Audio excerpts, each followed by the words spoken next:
Salut à tous, c'est Adrien, ravi de vous retrouver pour un nouvel épisode du Dunk Hebdo NBA Podcast après un épisode théorique comme on les aime la semaine dernière. Cette semaine, retour à l'actualité de la saison NBA 2023-2024. On arrive environ à la moitié de saison, autour des 40-41 matchs joués. Et comme le veut maintenant la tradition, c'est l'heure du deuxième quart chez Dunk Hebdo, deuxième épisode du 4 quarts. Et pour faire ce point demi-saison avec moi cette semaine, à peu près deux premières parties de saison opposées, j'ai envie de dire. Commençons par la partie positive, le Thunder avec Constant. Comment ça va, Constant? Ça va, ça va. Si vous avez remarqué, petit point, parce qu'on en parlait off juste avant, pas petit point capillaire, mais un point pilaire, puisque Amine et moi avons décidé d'échanger notre barbe en fonction des épisodes. C'est-à-dire que sur le précédent épisode, Amine était rasé à blanc, ce qui, de mémoire, lui arrive très peu souvent. Et là, sur cet épisode, j'ai la barbe, ce qui ne m'arrive quasiment jamais. Donc voilà, on a décidé d'échanger nos barbes. Bientôt dans un futur épisode. Peut-être qu'au 4e 4 quarts, j'aurai la même barbe que James Harden, on sait pas. On sait pas. Mec, il nous faut un coup de Playmobil.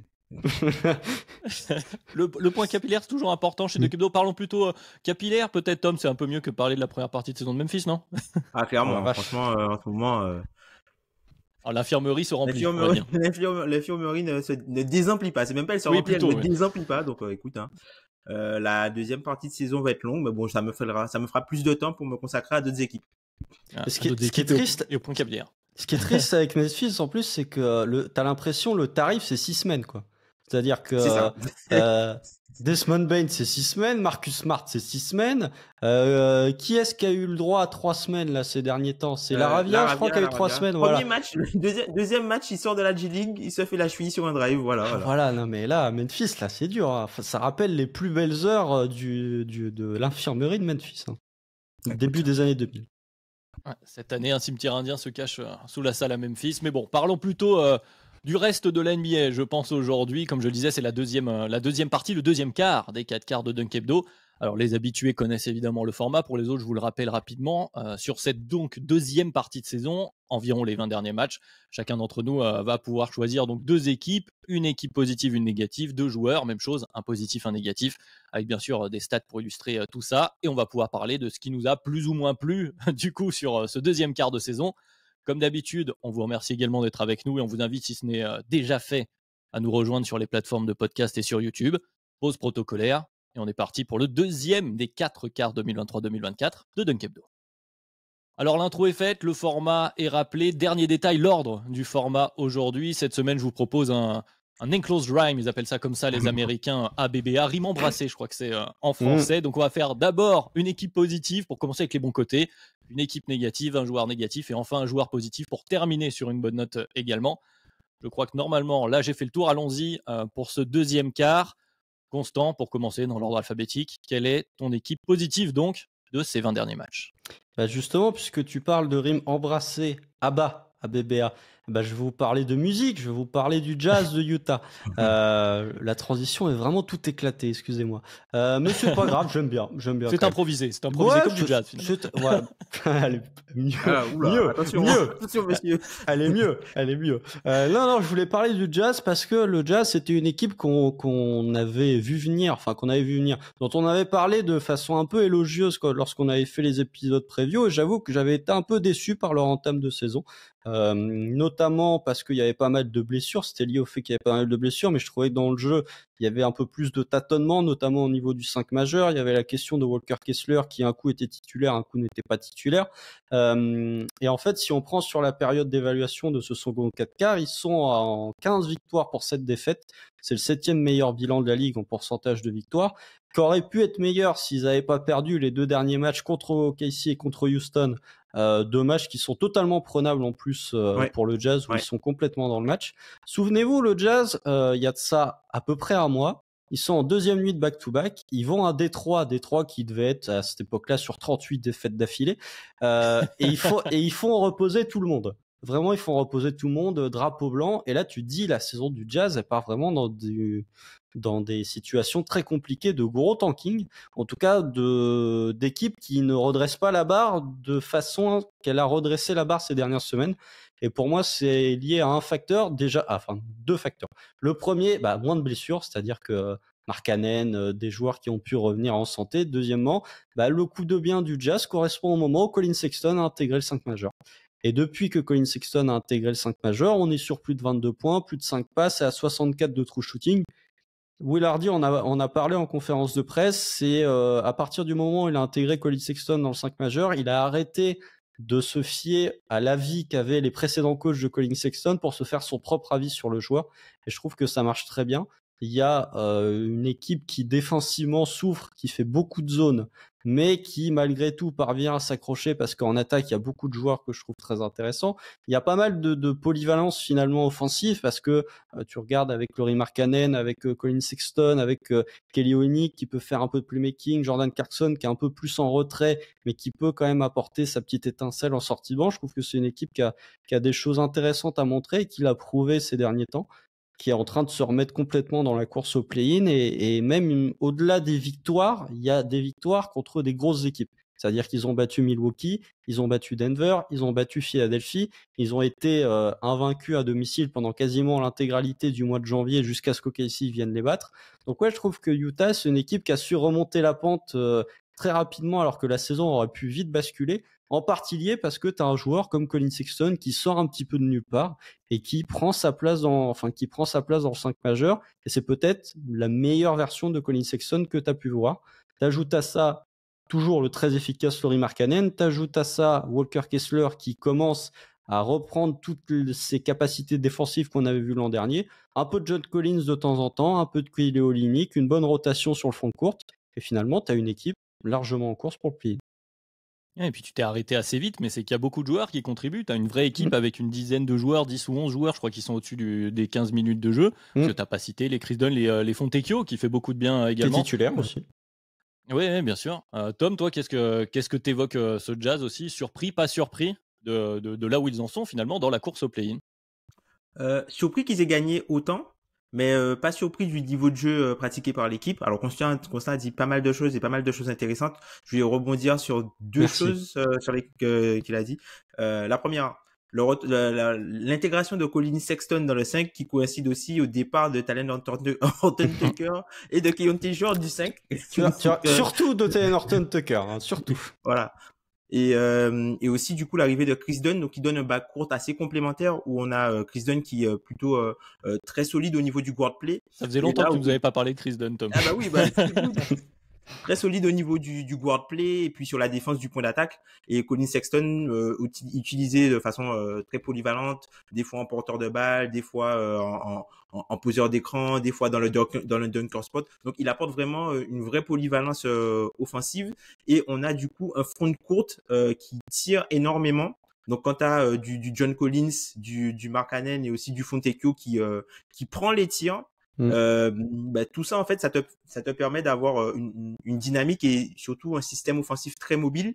Et la deuxième chose sur laquelle je voulais rebondir, c'est que cette équipe me rappelle un peu le Memphis d'il y a 2 ans au niveau du banc. En fait, ils t'atomisent avec leur banc. T'as parlé de Walker Kessler. Walker Kessler, il est mis sur le banc. Bah, quand tu vas contester des tirs contre du banc, contre on va dire des ball handlers ou des joueurs du banc, ben forcément Walker Kessler, ses chiffres à la dissuasion et ses chiffres à la contestation de tir vont augmenter.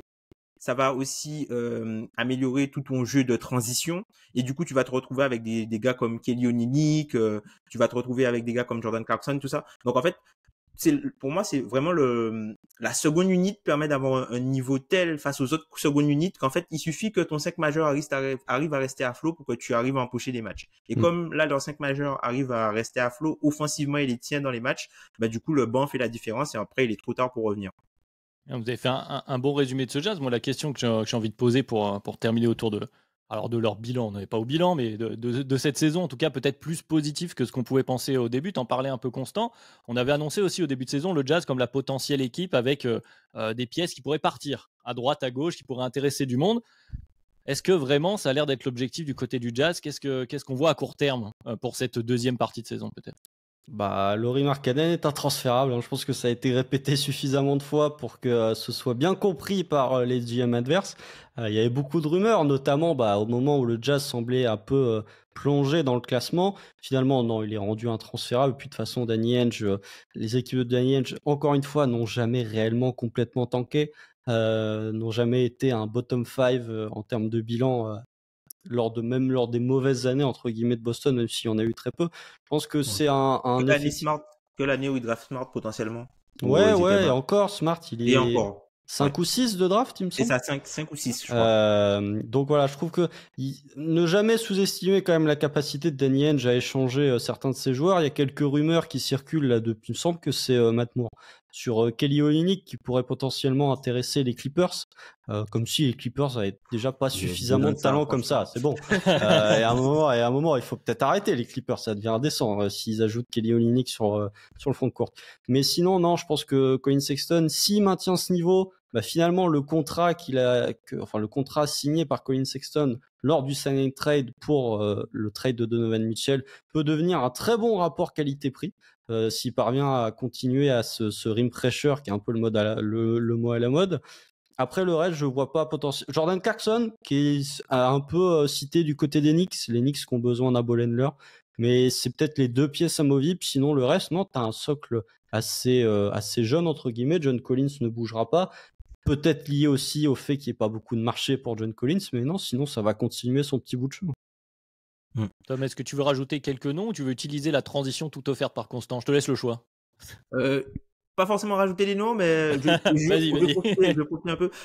Simplement par rapport à quelque chose que Constant n'a pas abordé, c'est le fait qu'ils aient leur pick qui est top 10 protégé, qui doit partir normalement à OKC s'ils sont en dehors du top 10. Et potentiellement, en début de saison, on en parlait un peu sur la conversation, on se disait ouais, Utah c'est sûr ils vont tanker pour garder le pick, mais d'après ce qu'on commence à entendre, d'après ce qui fuit par rapport à la draft, visiblement elle semblerait pas si bonne que ça. Attention, faut se méfier de ces propos d'avant draft, mais potentiellement ça pourrait être intéressant pour eux du coup de se libérer de cette obligation pour aller à la prochaine draft en ayant la main sur leur pick de draft. Donc peut-être que c'est une équipe qu'on voyait qui potentiellement allait garder son pick, qui va peut-être tout faire pour l'envoyer cette année pour avoir la liberté de faire ce qu'ils ont à faire l'année prochaine. Oui, puis surtout bien. Non, juste pour conclure sur ça très rapidement, il me semble que c'est Tony Jones qui est l'insider de The Athletic pour Utah, a répété plusieurs fois que le Jazz voulait envoyer son pick à OKC le plus vite possible. Ok. Une fois qu'il est envoyé, au moins c'est fait. C'est vrai que ça repousse à chaque fois. Ceux qui connaissent pas la règle, s'il n'est pas envoyé une année, ça repousse à l'année d'après, etc., avec de moins en moins de restrictions. C'est ça. Voilà pour fermer j'allais dire la parenthèse, mais non, en tout cas ce cas de Jazz. Et justement, bon Tom, la transition a été ratée. Ah non, on peut parler d'une autre équipe dont OKC possède les pics. Hein. C'est vrai. Ah, très très très bonne transition. Bah vas-y Tom, je t'en prie, maintenant que tu as vendu la mèche. Du coup, moi, mon équipe surprise, l'équipe que j'ai vraiment appréciée la positive là, ça va vraiment être les Clippers. C'est le troisième net rating de la ligue sur la période. Et ce qu'on prend par exemple, comparé du coup aux équipes qui sont top 10 au net rating sur la période, ils sont aussi troisième. Donc c'est pas ils explosent les petites équipes et gagnent de peu contre les grosses. Il y a que deux équipes devant eux, OKC et Boston. On salue OKC, ça fait beaucoup de fois qu'on les cite dans ce podcast. On n'a pas fini. Et pourquoi je les cite, c'est que avec Constant, on avait discuté Constant en avait discuté du coup lors de son passage du coup dans le Basket Lab quand il a fait les stats sur les Clippers, et il disait que les Clippers n'étaient devenus une équipe qui était élite nulle part. Et sur la période, c'est la première attaque et la 17e défense, et c'est la première attaque de loin. Et c'est aussi la première attaque contre les top 10 net rating. Donc c'est une équipe qui la promesse entre guillemets Harden se matérialise sur le terrain et se matérialise aussi dans les chiffres. Par exemple, si on prend leurs 20 derniers matchs, ils ont 9 matchs au-dessus du 80e centile offensivement depuis le début de la saison sur leurs 20 derniers matchs. Donc c'est énorme de point de vue attaque. Alors oui, il y a eu Indiana qui passait par là avec un énorme James Harden, ça. Mais c'est vrai que c'est une équipe qui arrive à garder de la constance et qui peut s'appuyer du coup sur de grosses individualités sur le plan offensif. On a parlé de James Harden, Paul George qui est exceptionnel, Kawhi aussi qui est solide. Il y avait peut-être des petits doutes sur Kawhi quand il s'est blessé à la hanche. Je crois que c'est début du mois de décembre ou fin mois de novembre, il s'est blessé à la hanche. On pensait que ça allait être compliqué pour lui, et finalement il est revenu comme si de rien n'était, et il se donne des deux côtés du terrain.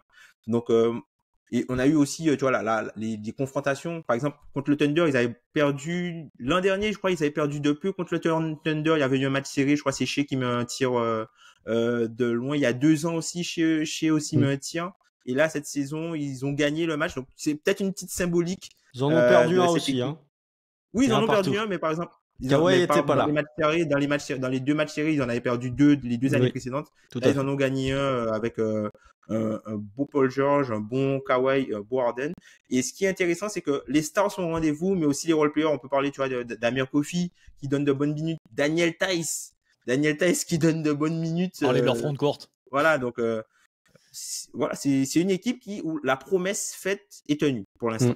Ouais, et justement, beaucoup de noms que tu as évoqués, Tom, des noms qui ont été aussi évoqués la semaine dernière dans le podcast sur les secondes options, et du coup, ça évoque un peu ça, c'est-à-dire que de Kawhi à Westbrook en passant par Harden et Paul George, peut-être qu'aussi on a un partage maintenant, arrivé à ce moment-là de leur carrière, où il y avait des questions, mais tout le monde trouve un peu son costume, semble-t-il, et ça a l'air de fonctionner. Constant, toi, qu'est-ce que tu penses de ces Clippers qui semblent cliquer, comme on dit un petit peu? Alors, je tiens à dire pour ma gouverne que quand j'avais fait les 10 stats sur les Clippers, Harden n'était pas tradé aux Clippers. Oui, ça change des choses. Ça change, ça fluidifie le jeu offensif d'avoir James Harden, effectivement. Ils sont impressionnants, très honnêtement. Les Clippers, j'avais pas de gros doutes, mais j'avais quelques doutes sur leur capacité à être contender. Pour moi, avec ce qu'ils ont montré là sur le mois de décembre et sur janvier, ils font partie des 4 contenders. Enfin, des 4 équipes que je considère comme pouvant réellement Sérieux, prétendre au titre, avec Boston, Milwaukee, Denver, et je mets Phoenix en parenthèse parce qu'ils sont sur un stretch qui est très intéressant, mais j'attends un stretch un peu plus long pour avoir confirmation. Les Clippers, ils font un mois là, enfin sur la période d'évaluation du 4 quarts, ils sont en 52, 42, 85 les splits En au équipe. shooting. En équipe, ouais. 52, 42, 85. Il y a OKC qui est pas très loin en 51, 40, 83. Il y a Denver qui est en 51, 39, 79. Mais offensivement, oui, ils ont 2 points et demi de plus en net rating offensif que le deuxième qui est Indiana sur la période d'évaluation. Je les trouve exceptionnels. Je vais pas revenir sur ce qu'a dit Tom déjà très bien. Je vais citer un nom qui pour moi est ça montre à quel point c'est indécent leur armada offensive. C'est Norman Powell. Parce que Norman Powell, en fait, quand tu l'as en sortie de banc et que t'as Paul George Kawhi ou Paul George Harden ou Harden Kawhi sur le parquet et que du coup Norman Powell il a des boulevards pour shooter ou pour driver, ça rend l'attaque des Clippers absolument indécente.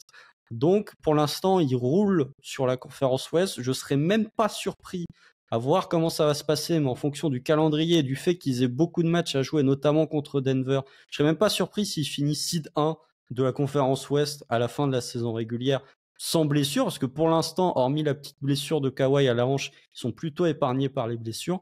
Malgré tout, on en parlera peut-être en avril, j'ai toujours ce petit côté, ah oui, mais en playoff, il y a toujours le cas Harden et le cas Paul George, où j'ai mes petites réserves, il y a des grosses victoires, il y a la seule défaite inquiétante, entre guillemets, inquiétante non, mais c'est la défaite à Minnesota il y a de ça une dizaine de jours, dans un vrai match de playoff où Minnesota a réussi à s'extirper un petit peu du piège qui était les Clippers. Ouais. Mais en dehors de ça, un match qui a fait beaucoup parler pour des raisons hors tactique, on va dire. Mais sinon, non, très impressionnant et il n'y a pas grand chose à dire. Vous aviez fait un podcast en disant qu'il fallait être un peu patient pour l'intégration d'Harden et tu vois qu'une fois qu'Harden est pleinement intégré, ça déroule très très fort. Justement, le paysage est globalement positif. S'il y avait une interrogation, alors forcément, j'arrive après vous, donc je vais dire quelque chose de négatif. Bon, c'est pas grandement négatif, mais justement, parmi les questions qu'on se posait, c'est les minutes avec et Westbrook et Harden qui continuent à poser des questions où ça fonctionne pas forcément quand les deux sont sur le terrain. Donc, quand ils se remplacent l'un et l'autre, ça passe très très bien. À voir du coup toujours cette question-là qui pour le moment ça a l'air de rouler, mais cette question peut-être, alors certains diront d'ego, mais en tout cas de rôle, une fois arrivé au playoff, on va avoir des rotations peut-être un peu plus courtes et peut-être plus de minutes avec ces fameuses line-up avec les deux en même temps, qui sont pas les plus grands joueurs sans la balle notamment, ce qui pose quelques soucis comme ça. Tom, je sais pas si tu veux revenir rajouter quelque chose sur comment tu le sens justement, sur est-ce que ces Clippers sont comme pour toi comme pour Constant, parmi les sérieux contenders maintenant, on y croit? Difficile de pas y croire après ce qu'ils ont montré en fait. Après les Clippers, il y a toujours l'aspect ils l'ont pas encore fait. Ils l'ont pas encore fait et vont-ils rester en santé? C'est toujours ça avec les Clippers. Mais en tout cas, on est sur une équipe moins théorique que cette année. C'est-à-dire qu'en début de saison, on était sur une équipe théorique. Là, on a une équipe concrète. Ils ont prouvé des choses sur les 20 derniers matchs. Donc, à voir ce qu'ils vont faire sur les 20 prochains et voir si la trade deadline va pas les secouer. Ils ont perdu Zubac pour quelques semaines qui s'est blessé. Donc, alors, heureusement pour eux, ils ont quand même récupéré Plumlee dans... Oui, il y a une rotation à l'intérieur qui se fait à 3. Il y en a toujours un qui s'assoit, quoi. Ouais, changement.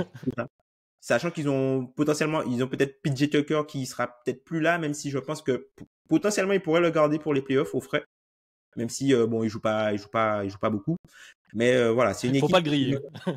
Là, il faut pas le griller. PJ Tucker, faut pas le. Là, il est plus au frais. Là, il est au congélo tellement il joue plus. Mais en tout cas, ouais, voilà, ce sera une équipe qui sera surveillée et comme tu dis, Constant, ils ont intégré pour moi la cour des contenders. Ils ont intégré la cour des contenders. C'est potentiellement. Moi, j'en ai que 4 pour l'instant. Ouais. C'est potentiellement là le mois et demi, c'est potentiellement leur meilleur stretch depuis la 2019-2020, qui est la première année avec Kawhi et avec Paul George. Peut-être leur meilleur stretch. Juste avant la bulle là. Ouais, tout à fait. Mais parce que même l'année d'après, j'ai pas souvenir de période sur 20 matchs où ils étaient aussi dominants. Là, ils sont vraiment. Tu peux dire, il y a Boston. Sur le mois et demi, là, entre le premier et le deuxième 4 quarts, il y a Boston, qui est peut-être la meilleure équipe NBA. Mais tu me dis, c'est les Clippers, moi, ça me choque pas plus que ça. On est d'accord, de toute façon, voilà. Je pense que le rendez-vous est pris maintenant, en croisant les doigts sur les blessures, on vous l'avait dit tous les deux, mais le rendez-vous est pris pour la fin de l'année, pour les playoffs, pour revoir ces Clippers. Et du coup, troisième équipe, elle est pour moi, et on va rester à l'ouest pour les équipes positives, manifestement, donc pour cette deuxième partie de saison, puisque j'ai envie de parler rapidement des Pelicans. Les Pelicans qui sont un peu une surprise parmi les surprises du moment, des surprises positives, puisqu'ils sont 5e à l'ouest actuellement, et qui on parlait des questions qui se posaient autour des Clippers, de certains joueurs qui jouent ensemble, et est-ce que ça va fonctionner? Les Pelicans, c'était la grande question, le fameux Zion et Ingram. Et ils semblent avoir trouvé leur rythme, et ce n'est pas étranger à un autre joueur que je veux citer. Je vais même en citer deux, mais je vais surtout parler de Trey Murphy, parce que Trey Murphy fait un bien fou aux Pelicans. Alors la stat que j'avais notée, c'était, on va reprendre les net ratings, Tom, ils sont deuxième sur le stretch. C'est eux qui sont juste devant les Clippers, derrière les Celtics. Mais voilà, c'est surtout que grâce à Trey Murphy, une fois qu'il est sur le terrain, ils ont beaucoup plus d'espace. Ça permet à Ingram et Zion de jouer dans leur espace, qui sont parfois un peu les mêmes sur les prises de tir, mais du coup, ça va beaucoup mieux. Ils peuvent, leur nombre de 3 points tentés, il y a plus 3,7 quand il y a Trey Murphy sur le terrain. Et il y a un autre joueur, et Constant, tu l'as évoqué il n'y a pas longtemps, et je viens de rentrer dans le train, c'est ce Jordan Hawkins. Jordan Hawkins, qui a des défauts, bien sûr, on parle d'un rookie, mais qui est un excellent shooter, un shooter off-screen incroyable, qui offre donc des espaces assez dingues. La stat que j'avais notée pour lui, c'est que c'est il est devant Steph Curry en points off-screen, en points par tir off-screen, ce qui est quand même assez fou. Alors le volume de Steph est vachement plus élevé, et Steph a d'autres soucis, on y reviendra, mais Hawkins navigue très très bien les écrans. Il prend ses tirs à la JJ Redick après des staggers, et ça ouvre beaucoup de choses pour ces Pelicans qui en profitent, qui sont et qui sont du coup là dans la course pour les playoffs à l'ouest, et c'était pas forcément garanti en ce début de saison, et donc ça fait plaisir. Je sais pas lequel de vous deux a envie de rebondir sur ces Pelicans. Non, je vais peut-être rebondir, mais au moment où le premier 4 quarts se termine, vous vous souvenez, c'est le moment où ils se font exploser par Vegas by Night face aux Lakers lors du In-Season Tournament, la première équipe à avoir été victime des affres de Vegas la nuit, et où il y avait eu quelques oiseaux de mauvais augure, on va dire, ou quelques personnes intéressées par les mauvais résultats, disant oui, avec Zion, les Pels, ils n'arrivent pas à le mettre in shape et tout. Moi, j'avais trouvé que c'était beaucoup de remarques assez gratuites et qui étaient opportunistes. Merci Tom, c'est le mot que je cherchais, et qui provenaient principalement juste d'une mauvaise défaite. Ils sont bien rétablis sur le stretch. Il y a quelques victoires qui sont de grosse qualité. Il y a 2 victoires face aux Wolves, notamment sur la période d'évaluation. Ils ont battu Sacramento, enfin ils ont démoli Sacramento comme à chaque fois qu'ils rencontrent Sacramento. Ils ont battu Dallas, ils ont pris 52 points de Devin Booker il y a 3 jours. Bon, ça arrive à des gens très bien. Ça arrive à des gens bien. Non, mais je trouve que ces Pels, en fait, on parlait, tu vois, avec des Wolves du fait qu'il y avait beaucoup de profondeur. Je trouve que les Pels, il y a 11 joueurs de qualité. C'est pas tout le temps les 11 mêmes joueurs qui jouent chaque match, Parce que voilà, tu as parlé notamment de Jordan Hawkins. Jordan Hawkins, il y a des soirs où il joue 2 minutes et il y a des soirs où il en joue 36. Mais tu as quand même une bonne rotation avec Alvarado, par exemple, avec Narinez qui revient de blessure. Tu as parlé de Trey Murphy. Moi, je tiens à souligner, pourtant, je suis vraiment pas fan du joueur, la très bonne saison de CJ McCollum, qui aide pas mal à Oui, rendre... qui a retrouvé de l'efficacité notamment. Tout à Fait du bien. Tout à fait, qui aide pas Et mal. le joueur qui a mis le plus de 3 points sur la période. Voilà. Ah, j'ai même pas vu, tiens. Mais en même temps, il est à 47% à 3 points en 8 tentatives sur la période. Ça aide pas mal. Mais c'est les Pels d'ailleurs qui, aussi surprenant que ça puisse paraître, en pourcentage de réussite à 3 points, sont deuxième sur la période. Il fallait pas s'y attendre, c'est-à-dire que même Ingram qui prend un petit volume est efficace.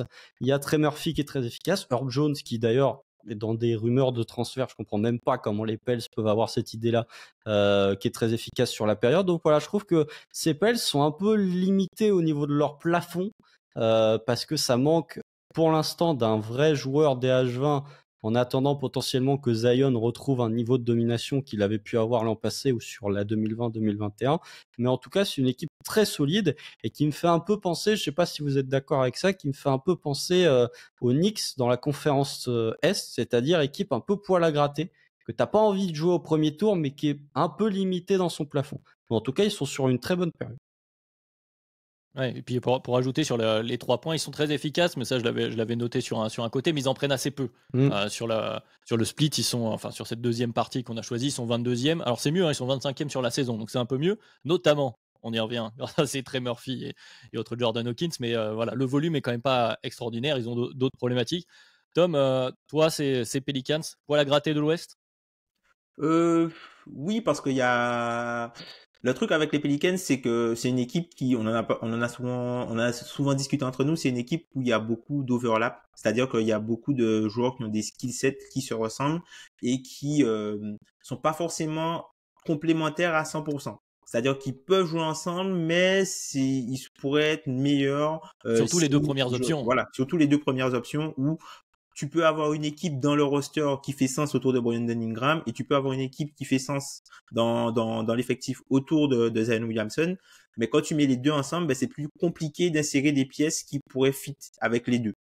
Mais du coup, ça reste une bonne équipe et du coup, c'est une équipe qui peut jouer de différentes façons. Et ce qui est intéressant, c'est que vous avez beaucoup parlé du côté offensif de ces Pelicans, mais il y a eu aussi une prise de conscience aussi au niveau défensif. Et je me rappelle d'une conférence de presse de Zion, je crois, c'est après avoir explosé les Warriors, où il disait que ouais, du côté défensivement, on a commencé à prendre les choses plus au sérieux. Et la première chose qui a changé, c'était la communication, et la deuxième, c'était le rôle d'Herb Jones dont tu as parlé tout à l'heure, Constant. Et en fait, on se rend compte que c'est une équipe qui a des difficultés du coup à entre guillemets à protéger son panier correctement, mais qui se débrouille pour que les équipes y aillent de moins en moins. Et d'un point de vue effort, enfin Zion avait été beaucoup critiqué après le match face aux Lakers par rapport à ses efforts défensifs. Et là, on l'a vu un petit peu plus impliqué défensivement, par exemple sur la défense de second rideau, je crois le match contre Minnesota, où il est sur Nasrid dans le coin et il fait une rotation pour aller bloquer Edwards au cercle. Il y a aussi un autre match, le match contre les Clippers, où il est en isolation, je crois en fin de première mi-temps, sur Norman Powell, et il arrive à bien le contester et à l'empêcher de finir. Donc il y a un petit peu plus d'énergie défensive, et même de point de vue énergie sur le match par exemple face à Dallas, sur l'une des deux pénétrations, on voit que Zion, après cette pénétration, il parle au gars. Enfin, il y a vraiment un côté révolte. Il y a vraiment un côté révolte, je crois, qui s'est passé après le play-in. Donc voilà, ça va être une équipe à surveiller. Mais attention, de leur côté, là où le bas blesse, c'est dans le clutch, où c'est la pire équipe au niveau des pertes de balles, donc au turnover percentage, soit à 17%. Il y a que les Spurs qui font. Enfin, il y a juste les Spurs qui sont devant eux, qui sont 29e. Et ce sont des turnovers. Alors, qui s'infligent eux-mêmes.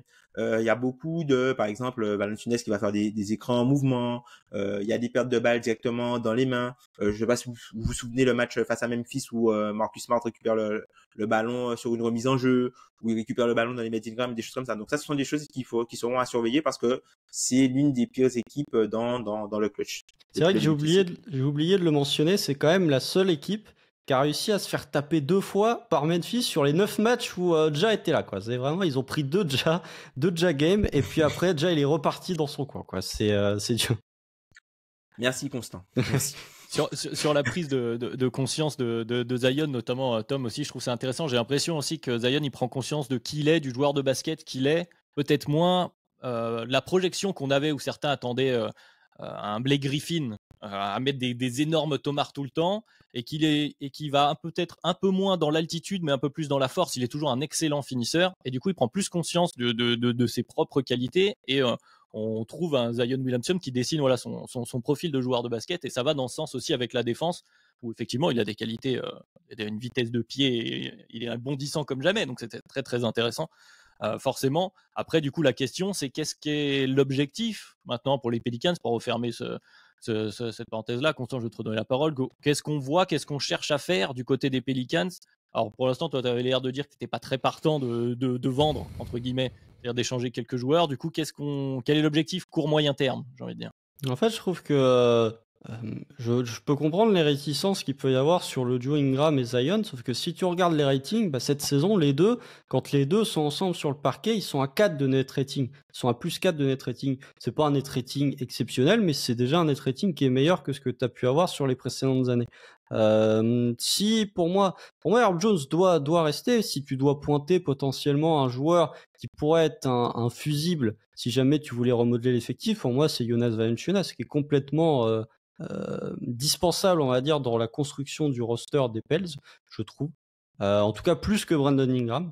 Je vois que Tom Dodlin, il n'est pas forcément d'accord avec moi. Parce qu'il est très présent, Valanciunas, sur les line-up quand même. Il joue beaucoup du oui, côté des Pelicans. Le truc, c'est qu'en fait, c'est que personne ne fait ce qu'il fait dans l'effectif. Alors, ce qu'il fait n'a peut-être pas une grande valeur en playoff.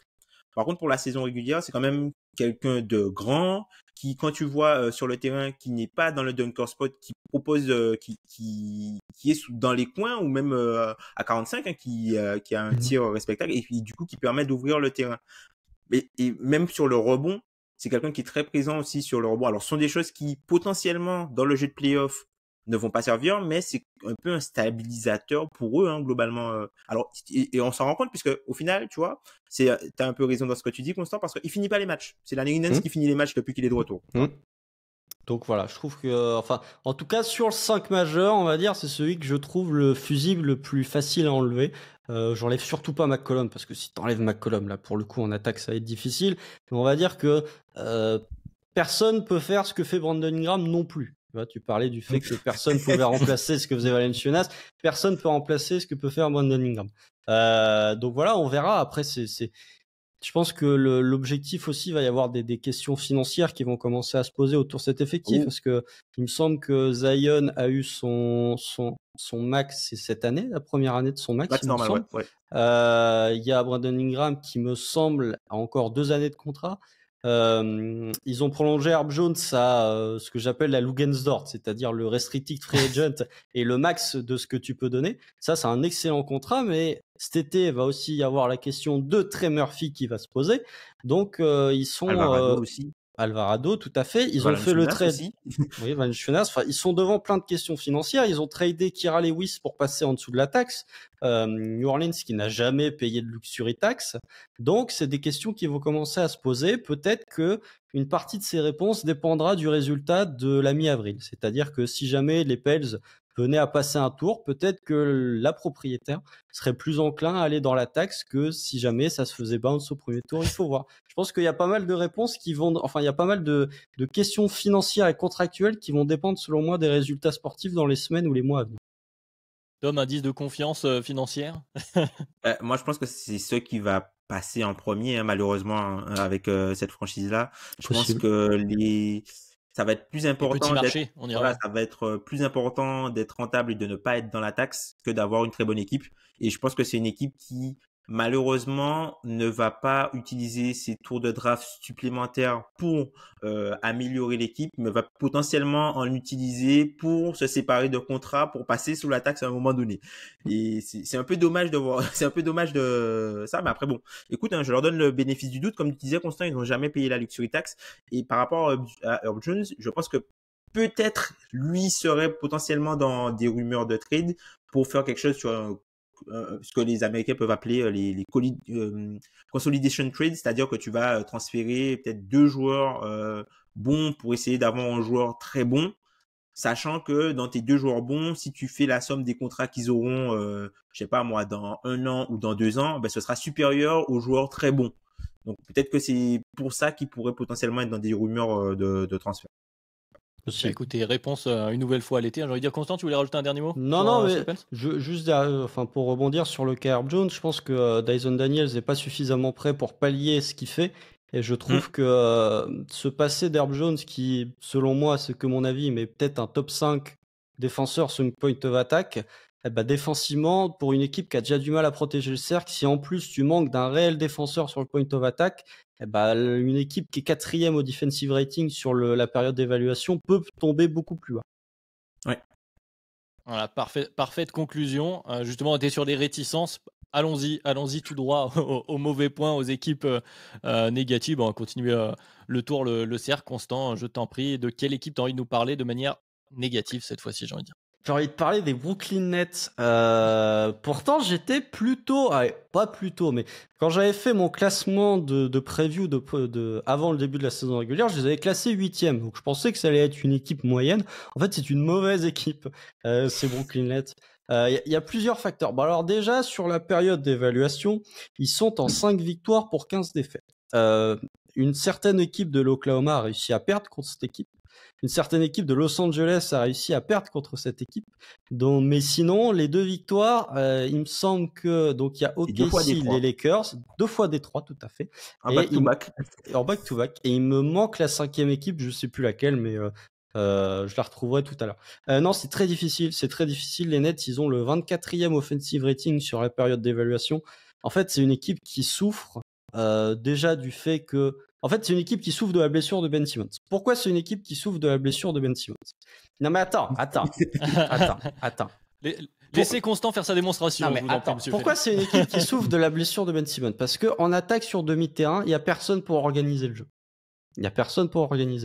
Ben Simmons, tout limité qu'il est, c'est au moins organiser, faire un petit peu de playmaking. Là, tu es obligé de demander à Spencer Dinwiddie, qui est aux abonnés absents depuis 3 semaines, de créer un peu le jeu sur demi-terrain.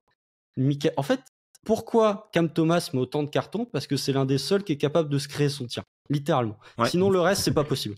Et pourquoi ils sont pénalisés par la blessure de Ben Simmons? Parce que Ben Simmons, c'est le slot max, c'est le max slot du salary cap. Quand tu as un max slot dans son salary cap qui joue pas, forcément l'équipe va être mauvaise.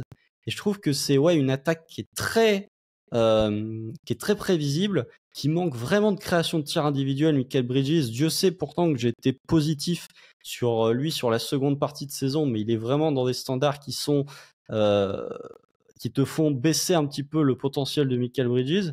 Cameron Johnson, même si les pourcentages sont bons, je trouve que ça manque vraiment d'impact.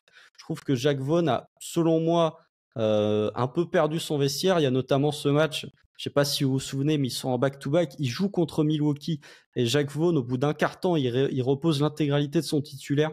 C'est un truc que j'ai jamais vu ça en NBA. Et ils ont une amende pour ça. Ils ont eu une amende pour ça. Mais même au sein du vestiaire, Mikal Bridges en avait parlé en disant que c'était le choix du coach, mais tu sentais que c'était pas quelque chose qui lui convenait. Et oui, je trouve que c'est une équipe qui offensivement est en vraie galère parce que ça manque d'un organisateur sur demi-terrain et parce que ça manque surtout de mecs qui peuvent se créer leur tir.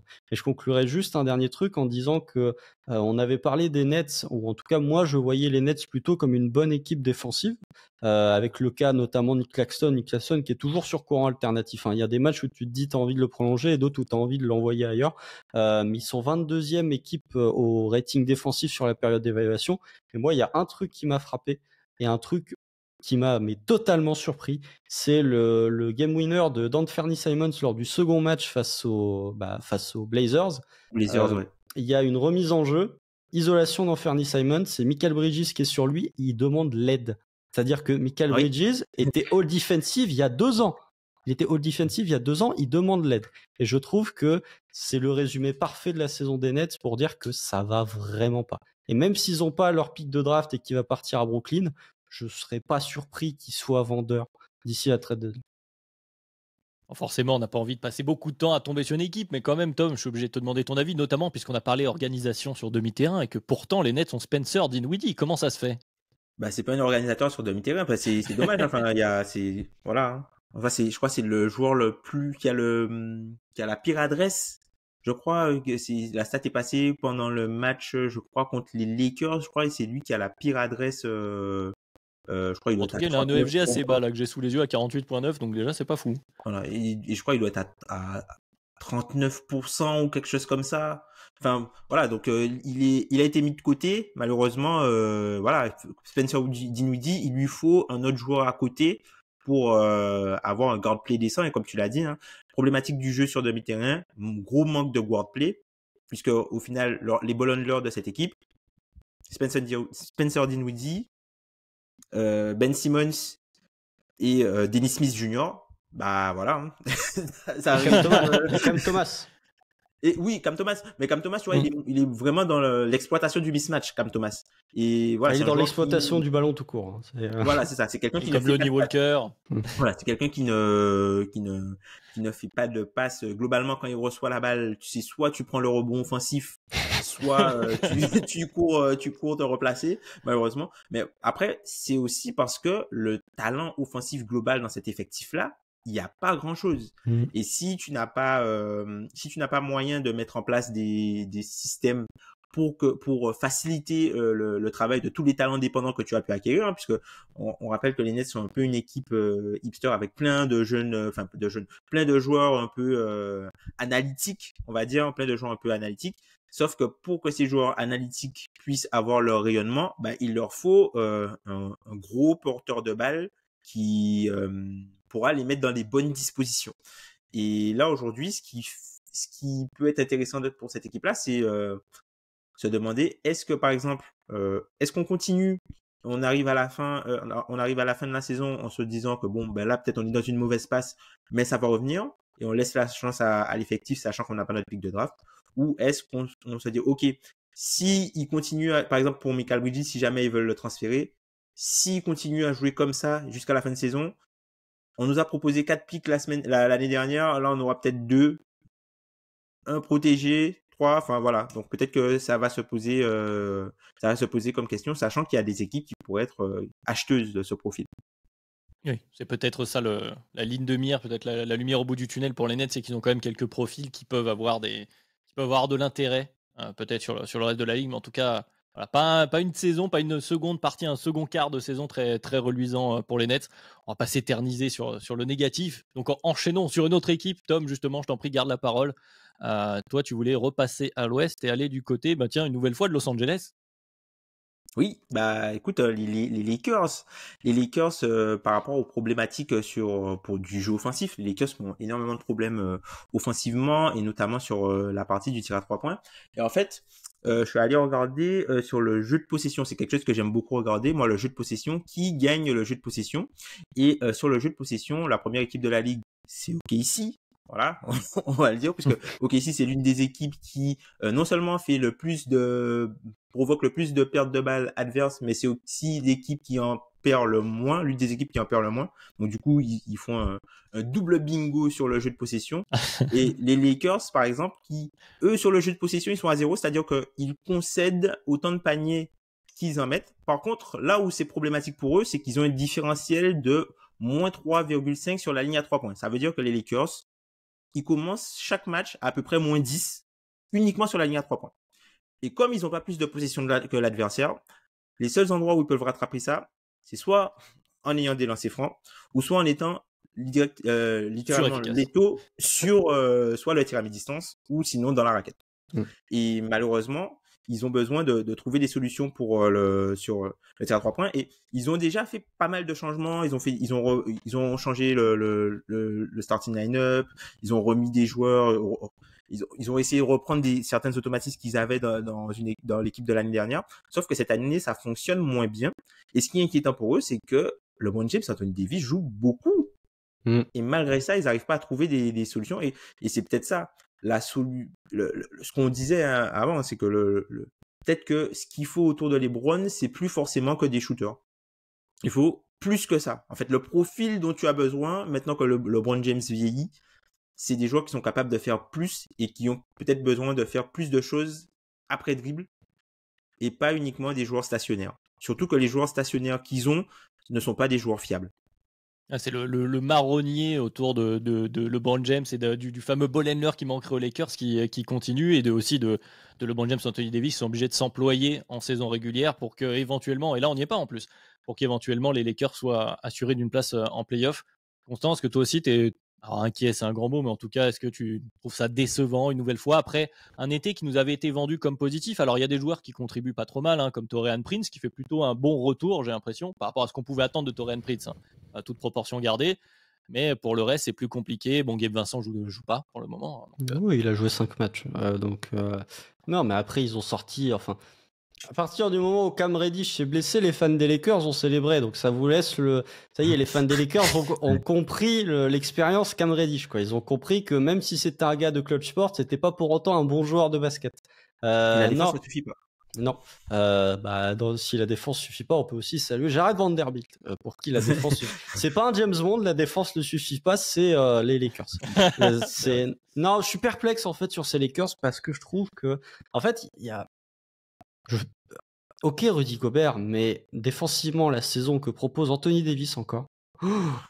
C'est moi je l'ai dit là il y avait un fan du Thunder qui me posait la question, c'est-à-dire que je ne vais pas me faire apprécier par les fans de Rudy Gobert, mais si je dois choisir un intérieur défensif pour une campagne de playoff, je prends Anthony Davis et je réfléchis même pas aux autres noms à côté. Ce qu'il est capable de faire défensivement, c'est exceptionnel. Alors parfois, tu as des matchs où il va avoir un impact statistique, mais pas vraiment un impact dans le jeu, mais il fait une saison calibre MVP, quoi. C'est le problème juste du classement. Mais défensivement, il est exceptionnel, et même en attaque, je trouve qu'il a rarement de match off comme il pouvait avoir les précédentes années. Il y a toujours cette problématique des jumpers où c'est pas Anthony Davis de la bulle, donc globalement il est à 38% sur ses jumpers. L'an dernier il était à 37%. Je trouve que LeBron James, même s'il est efficace, c'est peut-être un peu trop passif au scoring. Je pense qu'il y a à quel point il est capable de faire plus au scoring que ce qu'il peut faire maintenant. Il y a une question d'âge aussi qui commence à rentrer en compte, mais il marque 4 points de moins cette année par rapport que l'an dernier. C'est des points qui sont non négligeables dans une attaque qui patine. Comme l'a dit Tom, ils ont pas mal essayé de modifier leur starting five. Ils ont remis Austin Reeves dans le starting five avec D'Angelo Russell. Ils voulaient remettre Jared Vanderbilt à un moment, enfin repartir sur le starting five qui les avait emmenés jusqu'en finale de conf l'an dernier. Je pense que c'est une équipe qui tâtonne, mais qui, en fait, c'est qu'ils sont irréguliers. C'est-à-dire que il y a 2 matchs où ils tapent les Clippers, où ils tapent OKC, et qui sait qu'ils ont battu, ils tapent Dallas en les explosant aussi. Là, tu dis, ça y est, c'est reparti. Et en fait, ils s'écroulent complètement contre Brooklyn. C'est une équipe, tu n'as aucune garantie. Idée. Ouais, aucune garantie. Tu n'as aucune idée au moment où ils se ramènent, tu sais pas quelle équipe des Lakers va se ramener.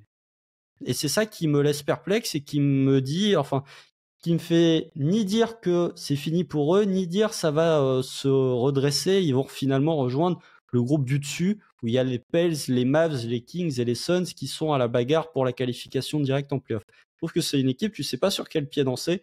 Je pense que là aussi, il y a potentiellement 2-3 tractations qui vont avoir lieu autour de la trade deadline, voir quel joueur potentiellement pourrait les aider à les mieux en attaque, parce que même s'ils prennent un Dejounte Murray, si tu venais à lâcher D'Angelo Russell ou Rui Hachimura, est-ce que vraiment l'attaque serait meilleure avec un joueur du calibre de Dejounte Murray si tu perdais ces 2 joueurs-là à voir? Donc je pense que... Tu passeras en dessous de la taxe. Oui. Et ça, après, les Lakers et la Luxury Tax, je pense que c'est pas trop un problème. Mais c'est une équipe... Caruso est parti, hein. Oui, c'est vrai. Et KCP aussi. Mais non, mais je pense que c'est une équipe qui est totalement irrégulière, mais qui malgré tout, jurisprudence de l'an dernier. C'est pour ça que j'attends encore un peu. Ouais, je suis un peu d'accord avec vous, juste pour ajouter par rapport à ces perspectives de trade notamment, moi ce qui me fait toujours un peu, alors peur, c'est pas un grand mot, mais ce que je trouve qui met quelques doutes au niveau de tout ça autour des Lakers, c'est que le package, comme tu l'as rappelé Constant, le package qui est proposé souvent c'est autour de D'Lo, Rui Hachimura et éventuellement Austin Reeves. pour récupérer donc ce que vous disiez tous les deux, ce fameux joueur un peu plus ball handler capable de créer plus de choses de lui-même. Mais le problème que j'ai avec ça, moi, c'est que pourquoi une équipe en face qui aurait la solution à ce problème récupérerait les causes de ce problème? En fait, c'est une perte nette. Alors après, il y a des considérations financières, comme tu le rappelles, Tom, et puis, comme on le dit souvent, de là où on en est une équipe, où elle en est dans sa temporalité. Donc évidemment, il y a ça. Mais quand on parle purement sportif, c'est-à-dire que souvent on entend par exemple la rumeur Zach LaVine avec Chicago, donc qui est blessé maintenant, donc c'est plus possible. Mais la rumeur Zach LaVine, bon, si Chicago était amené à lâcher Zach LaVine, c'est pas pour récupérer du monde des minutes à donner sur les postes de guard qui te posent des problèmes en plus que tu avais déjà. Donc vraiment, les packages que peuvent proposer les Lakers, alors ils arrivent toujours à s'en sortir, on ne sait pas trop comment, mais en tout cas, c'est pour cette intersaison, moi, me paraissent assez compliqué pour le transformer en un gain, un net positif sportif pour dès cette fin de saison, parce que c'est un peu ça l'objectif. Je ne sais pas si Tom, tu veux conclure quelque chose autour des Lakers ou si tu veux Après, au niveau des Lakers, enfin voilà, ils sont légèrement au-dessus de la taxe. Ils pourraient faire un move pour passer en dessous. Et aussi, chose qui peut être intéressante à peut-être avoir sur le long terme, c'est peut-être une équipe qui va commencer à réfléchir à la vie sans LeBron James, potentiellement. Donc, peut-être que les joueurs qui vont être amenés à cibler, peut-être que ce ne seront pas des fit parfaits. Ils vont pas réfléchir qu'est-ce qu'il peut faire avec LeBron James, puisque s'ils se disent que de toute façon, on ne pourra pas gagner le titre puisqu'on est trop loin de ceux qui sont devant, ben, ils vont peut-être commencer à réfléchir, ben, c'est qui le meilleur joueur qui peut aller avec Anthony Davis pendant son prime. C'est vrai que c'était à arriver sur sa fin. Hein. Voilà. C'était la problématique de la timeline Anthony Davis, effectivement, la transmission entre guillemets du leadership aux Lakers. Donc à voir d'ici à la fin de la trade deadline, des gens pour avoir un peu quelques idées de ce qu'ils préparent du côté des Lakers. Mais on va continuer parce que le temps passe. Autre équipe qui est à peu près dans le même type de problématique, j'ai envie de dire, à la fois en termes d'âge de l'effectif, de temporalité, de course au play-in très compromise, beaucoup plus que prévu. Moi, j'ai envie de parler des Golden State Warriors. Alors, ça fait bizarre de parler des Golden State Warriors en équipe négative, vraiment, dans un 4 quarts, c'est pas forcément ce à quoi s'on attendait. Alors, pour commencer, j'ai envie d'évacuer le hors-terrain, déjà. Alors, évidemment, ils ont beaucoup de choses qui s'accumulent, notamment le décès là, de leur assistant Milojevic il y a peu, donc forcément, ça en rajoute. Il y a eu le cas de Draymond aussi, donc sur un tout autre plan, mais qui impacte aussi tout ce qui se passe. Mais pour parler du terrain, moi, ce qui me pose le premier problème qu'on voit dans ce dernier stretch, donc au niveau des statistiques, c'est le 5 majeur, contrairement à ce qu'on pourrait croire, le 5 des Warriors, qui a toujours été leur fer de lance, sur quoi ils comptaient avant tout, qui est négatif, c'est-à-dire que Curry, Clay, Wiggins, Dre, donc quand ils jouent, et Kevin Looney, c'est un net rating négatif, à moins 7.1. Et la deuxième line-up la plus jouée, donc si on enlève Dre, on met Kuminga et ses Pods qui jouent le fameux Pods et à la place de Wiggins, on est sur carrément moins 20 de net rating. Donc les line-up qui jouent le plus sont négatifs, donc c'est très compliqué. Leur défense ne fonctionne pas du tout sans Dre. Un Dre certes vieillissant, mais quand il est là, on voit bien son importance dans la défense des Warriors, parce qu'ils sont 29e defensive rating là, sur ce fameux split des 20 derniers matchs. Donc devant les Pistons, derrière les Blazers, pour situer pour tout le monde. Donc quand on est dans ces eaux-là, c'est que ça va pas du tout. Voilà, c'est très compliqué au niveau des Warriors. Et allez, je vais faire la transition en même temps, comme ça on passera aux joueurs négatifs. C'est ce que j'avais choisi aussi, comme ça je vous laisserai parler des deux en même temps. On a ce fameux slump de Steph Curry. Alors on appelle ça pour le moment, on a tous envie de croire au fait que ce soit un slump, évidemment, que Steph va retrouver de l'adresse. Mais là, dernièrement, alors c'est pas catastrophique à l'échelle d'un joueur de basket, mais à l'échelle de Stephen Curry, on est sur 35% à 3 points sur ce split-là. Il est sur une saison où il a du mal aussi à trouver ses coéquipiers. C'est son plus bas total en carrière en assist aussi. Il est relativement inefficient à 2 points également. C'est très très compliqué pour Steph Curry. Et donc quand c'est compliqué collectivement pour les Warriors et qu'en plus tu n'as plus Super Steph qui peut compenser tout ça, et bien, ça nous donne un paysage qui est assez sombre, qui est assez terne en tout cas, et des perspectives assez compliquées. Je ne sais pas, Constant, je vais te redonner la parole. Comment tu vois, toi, ce qui se passe du côté des Warriors actuellement, qui est assez compliqué? C'est difficile parce qu'il y a tout, t'as l'impression qu'il y a tout qui s'écroule d'un coup. C'est-à-dire que, comme tu l'as dit, ils sont pas aidés par le hors-terrain. Ils sont pas aidés par le fait que Draymond, on va pas faire... Stephen A. Smith l'a fait bien mieux que nous, mais Draymond est quand même cette saison, Draymond est plus une nuisance pour les Warriors qu'un truc positif. Il y a un peu la fourche, enfin la courbe, c'est Tom qui en parle souvent, de à quel point ton niveau de jeu peut te permettre de gâcher un peu ce qu'il peut y avoir le hors-terrain. Et je trouve que là, on est arrivé sur le point où c'est le hors-terrain prend plus le pas que le niveau de jeu de Draymond Green. Même si dans la configuration actuelle des Warriors, ils sont obligés d'avoir Draymond Green, ils peuvent pas faire sans, on l'a bien vu sur ce stretch récent. Il y a le fait que la double timeline est en train de tomber en lambeaux, même si voilà, déjà l'an dernier elle était pas mal compromise avec potentiellement Jonathan Kuminga qui serait pas satisfait de son temps de jeu, qui serait pas satisfait de son rôle. Ça, c'est beaucoup des rumeurs qui sont relayées par les agents aussi, donc il faut toujours mettre des pincettes à ce qui est dit. Mais oui, c'est effectivement, et tout ça contribue à une espèce de mauvais climat. Si tu ajoutes à ça en plus la blessure annuelle de Chris Paul, la blessure annuelle de Gary Payton 2. J'en ai même pas parlé. Ouais, ben finalement ils arrivent sur une situation où ils sont courts au niveau de la rotation, au niveau du backcourt. Et finalement, les rares points positifs des Warriors cette saison, c'est Pods, c'est Dario Saric. Ouais, Pods qui est rookie, Dario Saric qui a retrouvé un petit peu de vie après 2 saisons compliquées post-tendon d'Achille. Et sinon, le reste, c'est très difficile et ça s'illustre, enfin, c'est personnifié par ce slum de Stephen Curry. Stephen Curry, moi j'avais souligné un point avant même que ça commence un petit peu à tomber au niveau des pourcentages, c'est que avec l'arrivée de Chris Paul, il avait beaucoup moins de responsabilités balle en main, il était beaucoup moins organisateur du jeu, dépositaire du jeu des Warriors que ce qui pouvait être les précédentes années. T'as l'impression cette année que Steph a beaucoup plus envie de jouer off-ball que on-ball. Défensivement, j'ai toujours trouvé que c'était un défenseur sous-estimé. Je trouve que cette année, il y a beaucoup de situations où c'est faible. C'est vraiment très faible ce que fait Stephen Curry défensivement. Et si tu prends même en termes de réussite, au cercle, c'est sa pire saison depuis 10 ans en termes de réussite au cercle. Pour un joueur qui a toujours été très bon au cercle.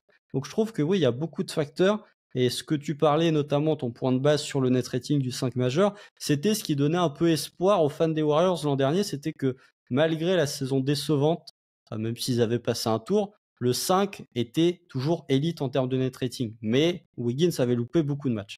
Par contre, là, le 5 n'est plus élite du tout. Ouais, je voudrais rebondir sur 2 choses pour te redonner la parole, Tom. Donc déjà, sur les quelques points positifs que tu as commencé à lister, Constant, c'est vrai que voilà, t'es super, on parle de tes rookies, il y a aussi le Tracy Jackson Davis qu'on voit apparaître, et justement, c'est une conversation qu'on a eue entre nous sur la conversation de Kebdo, il me semble que c'était avec Alan Guillou, l'assistant coach de Santa Clara, où on disait que quand on en est à voir ce type de points positifs dans un effectif, normalement c'est une équipe qui est dans une position au minimum de retooling, si ce n'est de reconstruction. C'est pas normalement là où tu dois en être en termes de timeline, comme tu disais un peu Constant, quand tu es les Warriors. Et aussi sur le hors-terrain rapidement, mais c'est vrai que les Warriors, il y avait toujours ce côté fun. Tu avais l'impression, notamment Curry, qui s'amusait beaucoup. J'ai l'impression, alors là on est sur de l'intangible total, mais quand même que Curry clé aussi ses réponses en interview quand on commence à lui poser des questions sur son rôle et sur le type de tir qu'il prend. Je ne sais pas si tu vas revenir sur la section de tir de Klay Thompson, mais voilà, qu'il n'y a plus cette atmosphère au sein des Warriors, et que voilà, on est dans une spirale un peu négative en ce moment. Ouais, c'est une équipe qui vit quelque chose de compliqué, hein. Déjà, bon, il y a le décès du coach. Ça, c'est quelque chose qui peut peut-être être. Alors, soit ça va les remotiver avec le sentiment de révolte. Voilà, pour lui, on se met en ordre de marche, on oublie ce qui s'est passé pendant les 40 premiers matchs. Et voilà, c'est quelqu'un qui est important pour nous et qu'on veut lui rendre hommage. Et peu importe ce qui se passe cette saison, voilà, on fait tout pour lui. Et peut-être que ça peut lancer quelque chose de fédérateur du coup dans le vestiaire, ou soit ce sera totalement le contraire, ou voilà, puisque c'est quelque chose qui était quand même important dans l'organisation, ça peut peut-être ça peut peut-être séparer un peu le vestiaire entre peut-être ceux qui l'ont connu, ceux qui l'ont pas moins connu et tout ça, et faire la saison partir à un endroit ou à un autre. En tout cas, une chose est sûre, c'est que les Warriors, ils n'ont pas le choix, il faut qu'ils fassent quelque chose, puisque en l'état, ils vont pas pouvoir rattraper leur retard, parce que là, ils sont 12e, hein, les Warriors. Hein. Ils sont 12e, et il va falloir rattraper les équipes qui sont devant. Alors oui, parmi les équipes qui sont devant, c'est pas forcément beaucoup plus reluisant. On parle des Lakers et Houston qui est en train de descendre petit à petit dans la hiérarchie. Mais voilà, il y a des choses qui sont quand même inquiétantes avec Steph Curry qui, pour moi, c'est juste simplement la vieillesse. Hein. la capacité à pouvoir répéter ton pic, surtout par rapport au pic de Steph Curry qu'on connaît, et la difficulté des choses qui doit tenter, et aussi le niveau d'énergie qu'il doit dépenser pour faire en sorte que cette attaque des Warriors puisse fonctionner, puisque Steph Curry, ok, il y a les points qu'il met, mais il y a aussi tous les points qu'il génère par tous les déplacements et tout ça, et malheureusement, ben ça, on peut comprendre que parfois t'as plus de jambes. On peut comprendre que parfois t'as plus de jambes et que tu peux pas mettre les tirs dedans. Alors ça reste un énorme joueur, et je pense que personne ici ne doutera de ses capacités à remonter, hein. Steph Curry, voilà, enfin, pour moi, Steph Curry est encore c'est largement un top 5, 10 NBA, largement quand même si on peut se poser la question de la constance. Mais voilà, c'est une équipe qui aura besoin d'un meilleur Steph Curry, et qui aura aussi besoin que toutes les autres pièces jouent leur partition à fond, parce que c'est une équipe qui n'a plus aucune marge. Voilà, c'est une équipe qui n'a plus de marge et qui peut plus se permettre d'avoir un joueur qui passe à côté. Vous avez parlé des blessures, enfin les Warriors il y a la problématique par exemple de la défense du point d'attaque. Ils n'ont pas Gary Payton non plus. Donc ça n'aide pas de ce côté-là. Et quand on parlait du début de saison, on parlait des Warriors comme équipe ayant la plus grosse amplitude entre ce qu'ils sont capables de réaliser en saison régulière. Parce que, ok, il y a des choses, on sait que ça va fonctionner, mais on sait que c'est une équipe qui va être sujette aux blessures, et c'est une équipe qui aura peut-être des problématiques par rapport à l'âge. Puisque voilà, les équipes comme ça, qui ont toujours le déclin physique, globalement, quand tu rencontres des équipes athlétiques, il y a des matchs où les Warriors, ils sont vieux. Enfin, ils sont lents, quoi. Non, mais concrètement, typiquement, la raclée au niveau de l'intensité physique. Alors oui, ils sont présents, mais le déficit athlétique, par exemple, je me souviens du match, par exemple, face à Memphis. Memphis, il y a pas grand monde qui joue, hein, pour le MLKD, du côté de Memphis, mais le déficit athlétique est criant. Et voilà, c'est une équipe qui aura besoin soit de faire un petit peu plus jouer les jeunes, ou soit que les joueurs plus âgés, les plus expérimentés arrivent à retrouver leur niveau de jeu. Ouais, Constant, t'as pas entendu sur Steph, je sais pas si tu voudras rajouter quelque chose, mais c'est intéressant, Tom, ce que tu disais sur l'énergie de Steph Curry, parce que souvent on a tendance à penser de manière globale que un shooter vieillit mieux qu'un joueur qui joue sur ses qualités athlétiques, sur ses drives par exemple pour scorer, et on avait l'air de penser que Curry est éternel. C'est quand même l'impression qu'il donnait, hein, quand même, c'est surréaliste les chiffres de Steph Curry dans son histoire, mais c'est vrai que l'énergie, j'avais vu un article, alors je l'ai pas noté, donc je vais le faire de tête, mais où il semblerait que Steph avait justement identifié que sa mécanique, il était un peu en retard ou en avance, je ne sais plus, sur sa release par rapport à là où étaient ses pieds, ses jambes, justement parce qu'il manquait d'énergie dans le bas du corps. Et donc il y a peut-être de ça qui finit par jouer, qui joue aussi sur Klay Thompson. Bon, peut-être que c'est quelque chose qui peut être corrigé aussi en allégeant le poids de la responsabilité. Steph Curry, c'est peut-être ça, au bout d'un moment. Ça y est, les Warriors, on peut plus juste compter sur le fait que oui, il y a Steph qui court partout et les équipes sont en panique parce que soit il va faire quelque chose, soit quelqu'un d'autre va se retrouver libéré. Je sais pas, Constant, toi, si tu avais quelque chose à ajouter sur le joueur Steph, tu as entendu sur l'équipe. Je sais pas, je trouve que j'ai du mal à croire à un slump aussi brut. Aussi violent. Aussi net, surtout que le slump, il vient même pas entre deux saisons. Il vient à partir du moment où Draymond se fait suspendre, en fait. Donc non, pour moi, on a parlé notamment beaucoup de gens ont parlé du slump du shooting slump de Klay Thompson. Ça y est, là, il est revenu à 42% à 3 points. Enfin, il les a retrouvés, hein. Je pense que Stephen Curry est encore, enfin, pour moi, c'est un slump comme il a eu notamment, si vous vous souvenez bien, il a eu un shooting slump là sur l'année où ils sont champions là. À partir du moment où il bat le record où il dépasse Ray Allen, la fin de saison, c'est l'une de ses moins bonnes saisons en termes de pourcentage à 3 points. Ça n'empêche que l'année d'après, il est exceptionnel. Donc même le meilleur shooter de l'histoire peut avoir des passages un peu plus compliqués. On va dire que il est dans une période où il a beaucoup de tirs difficiles. Et du coup, c'est plus difficile de se mettre en rythme avec que des tirs très difficiles que de se mettre en rythme parfois avec des tirs faciles comme il a pu avoir les années précédentes tout au long de sa carrière.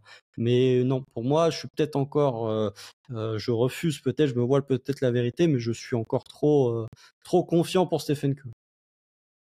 Eh bien, je vais rester avec toi et puis je vais te redonner la parole pour parler de quelqu'un d'autre. Du coup, allons-y sur les joueurs. Maintenant, passons aux joueurs. donc joueur négatif entre guillemets. Là, on va être peut-être sur plus du négatif que Stephen Curry, Constant. Oui, bien sûr, bien sûr. Je croyais que c'était Tom qui allait faire. C'est pour ça. Non, parce que vu que tu avais la parole, tu n'as pas dit grand-chose. Je t'en prie, continue. Non, je vais pas dire. Je dis déjà trop de trucs. Non, mais je voulais parler d'un ancien joueur des Warriors. Je voulais parler de Monsieur Harrison Barnes. Alors déjà, la semaine des Kings, on pourrait en faire un podcast entier tellement leur semaine est improbable. C'est-à-dire que ils vont à Milwaukee, ils perdent sur un buzzer de Damian Lillard. Mais déjà, ils auraient pas dû aller en prolongation. C'est juste parce que Giannis sur la ligne des lancers, c'est Giannis, donc il fait 1 sur 2, sauf quand c'est les Suns en finale NBA. Ils mènent 2-4, il y a Malik Monk qui loupe ses lancers, ensuite il y a Fox qui loupe son lancer, ils perdent. Ils vont à Phoenix, ils mènent de 22 dans le 4e quart, de 22, hein.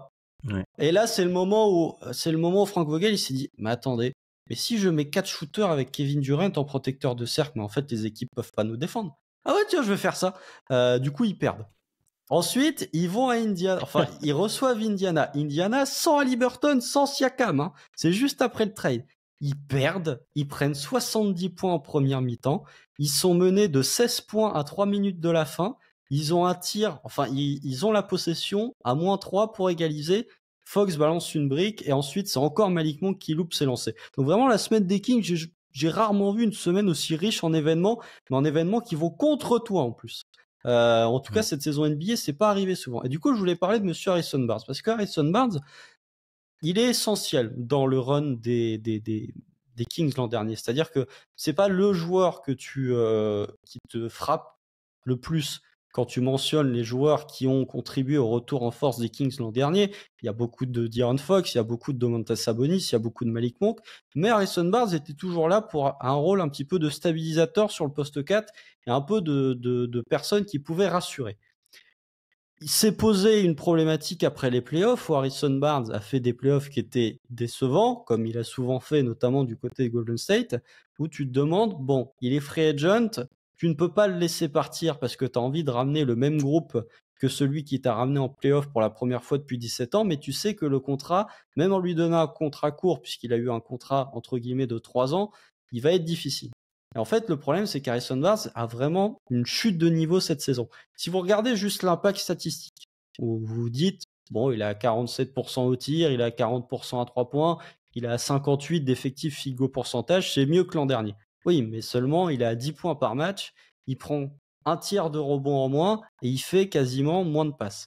Et moi, il y a une stat qui m'a frappé du côté d'Harrison Barnes, c'est que Harrison Barnes, c'était un joueur qui tournait en gros à 5 lancers par match à peu près tous les soirs. Il a divisé par 60% ses tentatives au lancer. C'est-à-dire que si vous prenez le free throw rate, donc le ratio tir tenté lancé, il était à 52 l'an dernier, il est à 28 cette année. C'est-à-dire que Harrison Barnes... Alors qu'il prend moins de tirs. Oui, alors qu'il prend moins de tirs. C'est-à-dire qu'il prend moins de tirs, mais il prend surtout beaucoup moins de lancers. Et je trouve que les Kings tâtonnent beaucoup, notamment vis-à-vis du cas Huerter, où il a été remplacé par Chris Duarte sur certains matchs, mais le manque de contribution d'Harrison Barnes, je trouve qu'il les pénalise vraiment. Et les Kings, parfois, arrivent dans des situations où leur jeu est très stéréotypé, notamment dans des fins de match serrés, où hormis De'Aaron Fox et Malik Monk, il n'y a personne qui voit la balle.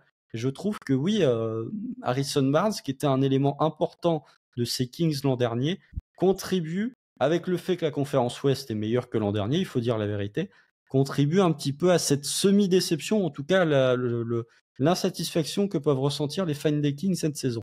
Et je conclurai juste en disant que les Kings, je ne serais pas surpris si c'est une équipe qui peut être active d'ici la fin février, ou en tout cas d'ici la trade deadline, sauf que je me demande quel fusible est amovible, et je pense que potentiellement ça peut se projeter vers Harrison. Pour te relancer, Tom, je vais faire un parallèle avec un nom qu'on n'a pas cité d'ailleurs et qu'on aurait pu citer autour des Warriors. Justement, il y a un problème avec les ailiers, les anciens ailiers des Warriors et celui actuel, parce que Andrew Wiggins, pareil, qui apporte quelques soucis. Bon, le cas Harrison Barnes, le cas des Kings, Tom, qu'est-ce que tu penses de cette saison, voilà, plus compliquée pour Harrison Barnes? Bah, c'est dommage puisque ça devait être un peu un joueur métronome, hein. Ça devrait être un peu leur Trevor Ariza, pour que certains ont connu. Et en fait, on a l'impression que la montée en niveau de Keegan Murray, le met un peu aussi en second plan, puisque globalement Harrison Barnes, quand tu prends il est pas là au final, il est plus là pour mettre des points, mais faut pas qu'il soit aussi peu dangereux. Tu vois. Certes, il est plus là pour mettre des Faut pas points, que mais ça faut se pas voit. qu'il soit aussi peu dangereux, parce que c'est quand même un joueur qui est important pour les Kings. Et même au niveau de la fanbase des Kings, hein, y a parfois des gens qui se demandent est-ce que ce serait pas mieux de faire jouer Vezenkov à sa place ou de donner plus de minutes à Vezenkov pour que lui reprenne minutes, parce que voilà, c'est quelqu'un qui est aussi plus dangereux de loin, qui n'hésite pas à prendre des tirs. Vezenkov, quand il est ouvert, qui a une mécanique assez rapide. Et du coup, on peut se poser la question, voilà, il y avait les problématiques du coup de tir qu'il y avait avec Huerter, comme tu disais, ça a forcé à mettre Duarte qui n'est pas le même joueur en termes de gravité de loin, du coup ça contraint du coup à être beaucoup plus dynamique au niveau du tir dans le front de courte, ce qu'il y a avec Keegan Murray, mais ce qu'il n'y a pas avec Harrison Barnes. Donc en fait, tu te retrouves dans une situation où si Huerter ne met pas dedans ou n'est pas dangereux autant qu'il devrait l'être, ça met beaucoup plus de pression sur l'intérieur pour pouvoir du coup déclencher ses tirs et être assez dangereux pour les prendre. Là où par exemple un Vezenkov ferait plus sens quand Huerter n'est pas bon qu'Harrison Barnes, et quand Huerter joue sa partition, Harrison Barnes fait quand même plus sens parce qu'il offre une meilleure résistance physique, du moins sur les choses sur lesquelles on va l'attendre, il sera peut-être meilleur que Vezenkov. Mais en tout cas, ce qui est sûr, c'est que cette équipe des Kings, c'est quand même une équipe qui est menée par deux métronomes avec Fox et Sabonis. Sabonis, on en parle pas beaucoup, mais franchement, Sabonis, il fait un chantier monumental. Enfin, quand on regarde sur la période, c'est voilà, le joueur qui a le plus de triple-double. Il en a 10. Il a 21 double-double d'affilée sur la période. Donc, c'est quelqu'un qui enchaîne. C'est vraiment une machine. Et surtout, ce que je trouve intéressant avec lui, c'est que, comme tu disais, Constant, sur les fins de match, c'est beaucoup balle à Monk, balle à Fox. Voilà, on connaît le petit pick and roll, machin. Je rentre dans le trafic, je m'arrête à la ligne des lancers, je prends le tir. Ou une action de Monk. Monk, c'est un joueur quand même exceptionnel, Malik Monk. Mais voilà, peut-être que ça mériterait d'avoir un petit peu plus de Sabonis, puisque Sabonis, il arrive toujours à avoir un avantage à un moment donné, et il est peut-être pas assez utilisé dans les fins de match, puisque c'est quand même le métronome, quoi. C'est lui, tu lui donnes la balle, il organise le jeu. Là où on va aller sur un jeu vraiment guard centré en fin de match, qui de temps en temps qui passe, hein, puisque t'as parlé des défaites, mais il y a aussi eu la victoire par exemple face à Orlando il y a une dizaine de jours, je crois, une victoire un peu miraculée, hein, puisque Paolo Banchero était dehors, mais bon, victoire quand même. En double overtime, mais voilà, je pense que ça, il devrait peut-être réinsérer un peu plus Sabonis au centre du jeu dans les fins de match. Mais voilà, c'est une équipe qui, on prenait une stat qui est peut-être au niveau où on est, quand on regarde sur la période, les équipes qui ont joué contre les top 10 qu'on prend contre le net rating face au top 10 net rating de la ligue, ils sont à -13. Voilà. Ils sont à -13 sur la période. Donc, du coup, ça cite un peu, ça montre un peu le niveau de l'équipe, et surtout que c'est une équipe qui a un bilan très positif alors qu'ils ont un net rating tout juste à 0. Ouais, deux, trois choses avant de te relancer, bien sûr, Constance, que je sens que tu veux réagir. Déjà, c'est vrai qu'on est un peu plus critique par rapport à ces Kings, par rapport au même moment à la saison dernière, où en fait c'était une bonne surprise. Mais ils étaient sensiblement, alors je ne les ai pas notés en tête, mais sensiblement le même. C'est exactement le même. Exactement le même bilan. Voilà, donc on était à la même chose, mais c'était génialissime l'année dernière, et cette année on est plus critique. Bon, c'est normal, évidemment, tous les observateurs, les fans, après une année surprise, on attend souvent, en tout cas, une progression un peu linéaire, donc c'est un peu dur. Mais deux choses sur lesquelles je voulais ajouter quelques mots que vient de dire Tom. Alors déjà, cette histoire des fins de match. Les fins de match et les ISO à outrance des guards, bon, c'est un peu une tendance à travers la ligue, hein, malheureusement. C'est quelque chose qu'on entend beaucoup. Par exemple, à Chicago, c'est quelque chose qu'on entend énormément. C'est-à-dire qu'en fin de match, on donne la balle aux joueurs d'ISO, bon, notamment à DeMar DeRozan, et après, tu vis et tu meurs avec ton joueur d'ISO. Alors que parfois, pendant tout un match, tu as des équipes qui fonctionnent mieux avec des systèmes plus collectifs, ou alors avec un hub offensif, voilà, un grand Sabonis en l'état des Kings, ou un Vucevic chez nous. Donc c'est malheureusement quelque chose qui est là un peu partout. Et je pense que pour revenir à Harrison Barnes, et du coup te relaisser la parole, Constant, je pense que la problématique, c'est que dans la progression des Kings, et comme tu le disais, avec la progression aussi d'autres joueurs en interne, Tom, ce qui aurait été génial, c'est que Barnes devienne un connecteur en fait pour les Kings. On aurait besoin que Barnes devienne un joueur avec l'âge, peut-être l'expérience, un joueur qui n'a jamais été, hein, tu l'as bien dit, Constant, c'est pas un grand passeur, ça l'est toujours pas, mais c'est ce qu'il faudrait à un slow-mo, à un Kyle Anderson ou quelque chose comme ça. Et ce serait ça qui lui permettrait de faire passer un step déjà lui-même, mais aussi à cette équipe. Malheureusement, il n'est pas ce joueur-là, et c'est peut-être vers là qu'il faut se diriger du côté des Kings. C'est ça qui manque à l'aile. Une Mais théorie. tu vois, lui, par exemple, sa capacité à créer des lancers francs, c'est quelque chose qui boostait son efficacité. Vu qu'aujourd'hui, il a moins la balle en main, bah, si tu es plus à la conclusion qu'au départ d'action, ou du moins entre les deux actions, bah, c'est plus dur aussi de provoquer des lancers francs, parce que c'est pas quelqu'un qui provoquait des tirs par la menace de son tir. Par exemple, il faisait une feinte, l'adversaire sautait et prenait les lancers francs. C'est pas Jimmy Butler. C'est quelqu'un qui prenait des lancers francs, tout simplement parce que voilà, il avait un jeu de post-up, et il arrivait à obtenir des fautes sur son jeu de post-up quand il était sur un joueur plus petit. Sauf que maintenant, vu il opère à des zones différentes du terrain, bah, il a plus ça. Il a plus ces munitions-là qui sont reprises, qui sont données à Keegan Murray. Et en fait, il doit arriver à se réinventer pour donner plus à l'équipe, quoi. Non, mais j'ai pas grand-chose à dire. Je trouve que les Kings souffrent aussi du fait que même si son volume augmente, je trouve que la progression de Keegan Murray laisse un peu sur la fin, je pense, les fans des Kings. C'est-à-dire que oui, il prend un plus grand volume de responsabilité, mais défensivement, je pense que ça manque d'un ailier défensif. C'est pour ça que un des joueurs que j'aimerais bien voir du côté de genre à Sacramento, tu swaps Harrison Barnes pour un joueur comme Dorian Finney-Smith. Je suis curieux de voir ce que ça peut donner. Je dis pas que ça va leur faire franchir un step, mais je pense que le rôle de Dorian Finney-Smith, ses qualités, notamment via catch and shoot, serait plus intéressante que ce que peut apporter un joueur comme Harrison Barnes. Mais ensuite, oui, du côté de Sacramento, je trouve que on est sur une équipe, bah oui, qui avait le même bilan que l'an dernier, mais l'an dernier, c'était satisfaisant. Pourquoi ? Parce qu'ils étaient 3e de la conférence Ouest, et que la conférence Ouest, globalement, il y avait 5 équipes qui étaient aux alentours de 50% de victoire à la mi-saison. Là, bah, t'as 4 équipes qui sont en course pour faire une saison aux alentours de 55 wins, donc qui sont en bas. Je pense que oui, il y a pas mal de questions aussi qui va commencer à se poser sur les Kings, c'est-à-dire que Domantas Sabonis fait une excellente saison, il fait une saison calibre MVP, hein, très honnêtement. Je pense que cette année, pour le coup, c'est vraiment lui le meilleur joueur des Kings, en tout cas sur cette première partie de saison. Voilà, t'as prolongé Domantas Sabonis, t'as prolongé De'Aaron Fox, Malik Monk est free agent cet été. Donc, qu'est-ce que tu vas faire en fait ?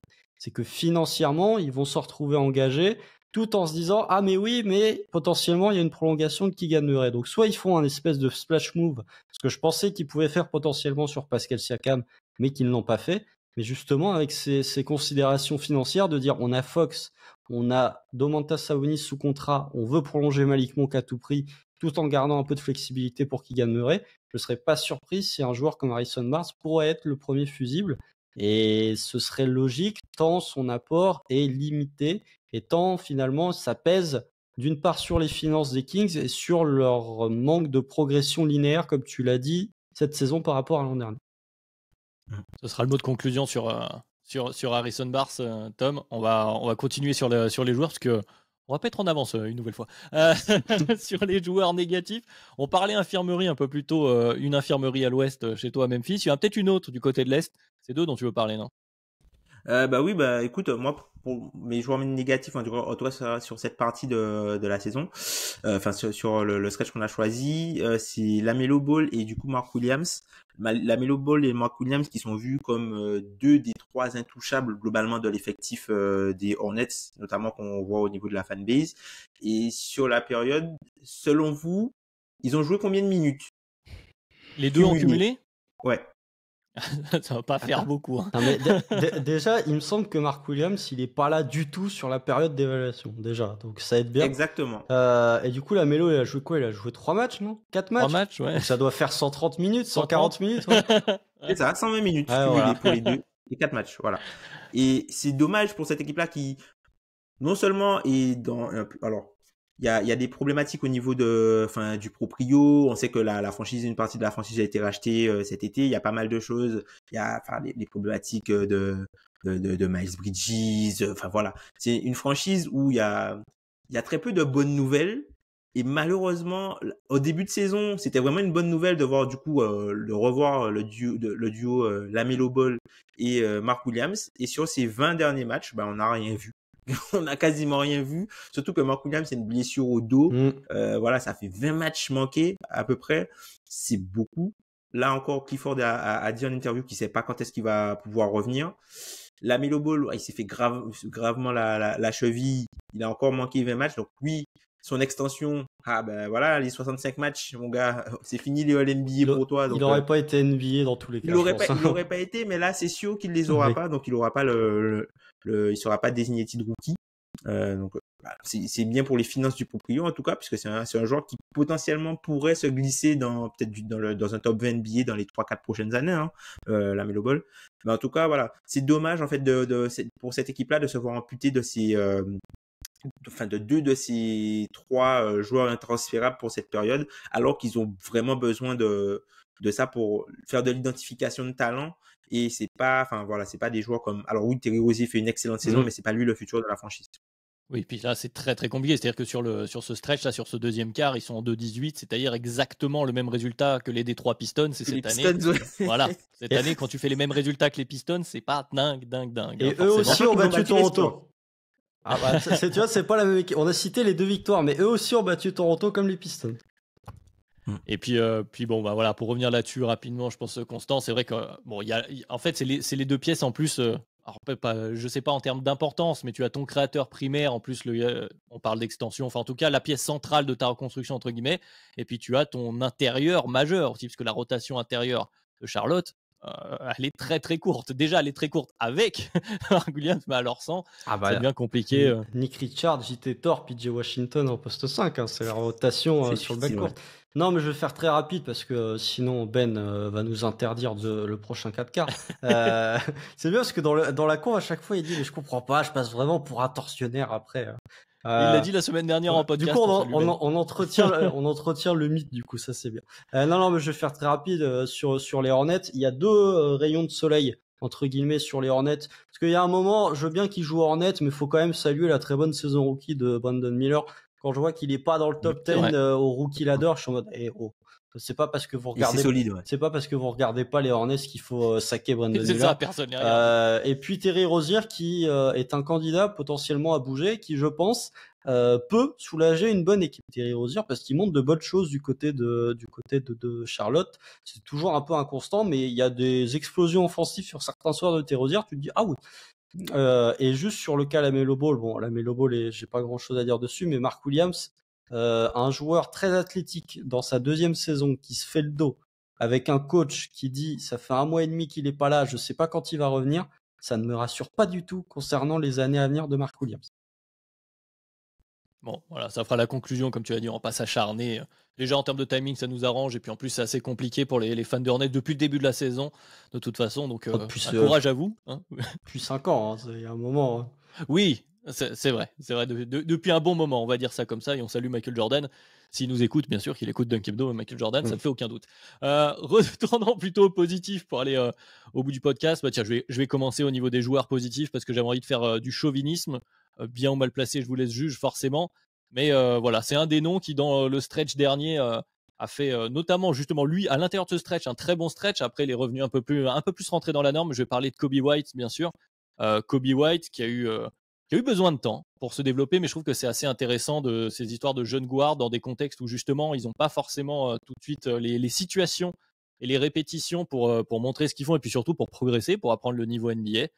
Voilà, on a eu droit à un Kobe White, pardon. Kobe Wright, non, ça marche bien, franchement. Ouais, ça marche. Justement, un Kobe Wright. Voilà, c'était un Kobe bien droit qui a montré qu'il était capable d'être le meneur titulaire des Bulls, d'être un des good guys. Donc en l'absence de Zach LaVine, forcément, mais qui a été très juste dans plein de situations du meneur titulaire. Je vais pas faire toute une liste de stats, mais sans lui, notre offensive rating n'existe pas. Avec lui, il est beaucoup mieux, pour faire simple. Et il est très efficace. Il est dans toutes les line-up les plus utilisées des Bulls. Il fait les bonnes lectures. Il fait du bon scoring. En défense, il est devenu relativement neutre, ce qui est plutôt pas mal, parce qu'il n'a pas non plus... beau duo avec Caruso aussi. Oui, excellent. Ça va être bien d'avoir Caruso. Parler de Caruso. Caruso. Ah bah j'aurais pu parler de Caruso, mais ça me semble évident. Alex Caruso est un magnifique joueur de basket. Regardez Alex Caruso, c'est extraordinaire ce qu'apporte ce gars-là, qui en plus est hyper efficace cette année à 3 points. Donc s'il aura encore plus, qui lui donne encore plus de valeur déjà de par son playmaking défensif. Mais oui, voilà, un Kobe White qui prend le rôle, qui amène certains à penser. Moi, je signerai pas jusque-là, surtout que le malheureux s'est encore blessé et que les Bulls seraient meilleurs sans Zach LaVine.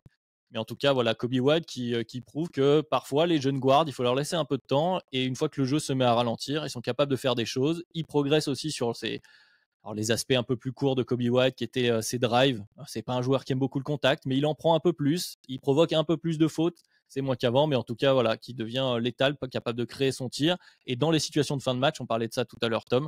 Dans les situations de fin de match, il fait partie des gars où maintenant on a envie de dire, la Kobe Face à White. Toronto. Face à Voilà, Toronto. face à Toronto récemment, effectivement. La Kobe White, et c'est lui qui va faire le winning play.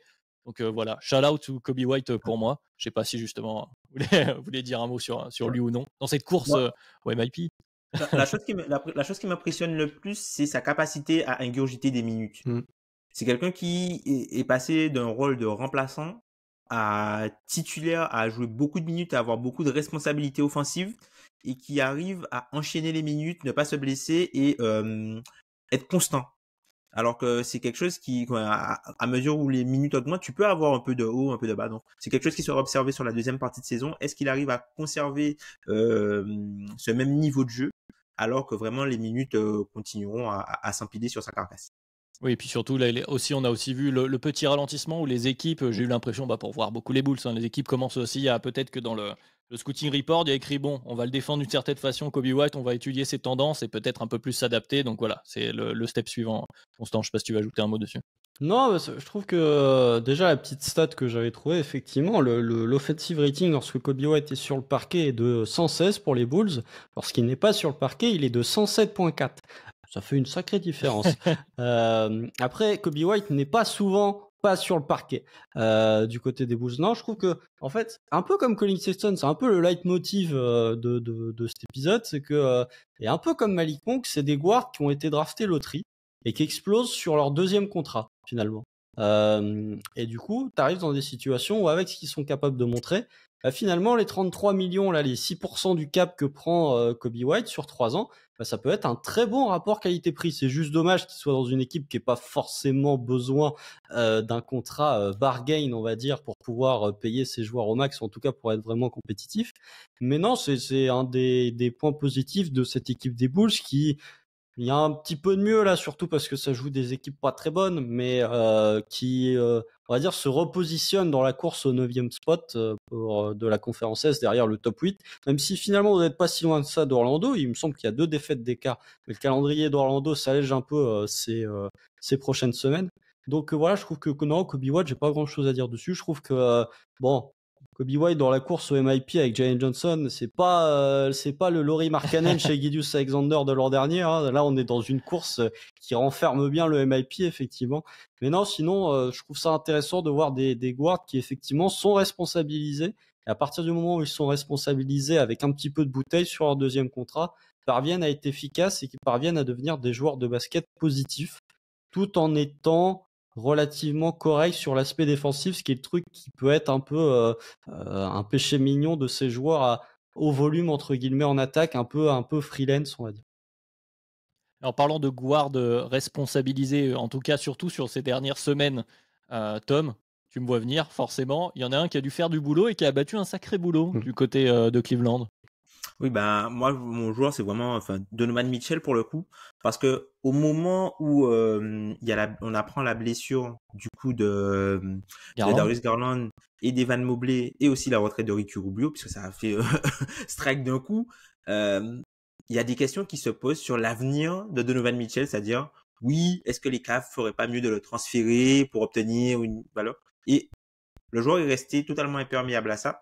Et il a produit sur le terrain comme jamais. Alors oui, il avait déjà eu des sketchs comme ça, mais le Donovan Mitchell qu'on a eu là, en fait, j'avais l'impression, en regardant les Cavs jouer, en revoyant ce Donovan Mitchell là, de le voir être lui-même. C'est-à-dire que pas de réflexion à qui doit avoir la balle entre lui et Garland, machin. Il a dit ok, ça, en fait, la blessure de Garland, entre guillemets, remis les rôles à leur place, entre guillemets. Mhm. Où, voilà, c'est lui qui crée l'attaque, c'est lui qui met les points, c'est lui qui met les tirs, et l'équipe part de son avantage pour ensuite le système de jeu, le système offensif part des avantages créés par Donovan Mitchell pour ensuite pouvoir proposer du jeu offensif. Et c'est un joueur on sait que Donovan Mitchell, voilà, c'est un joueur, nous on aime bien ça chez Duncap 2, c'est quelque chose qui est un peu moins aimé autre part, mais on aime bien les joueurs de volume.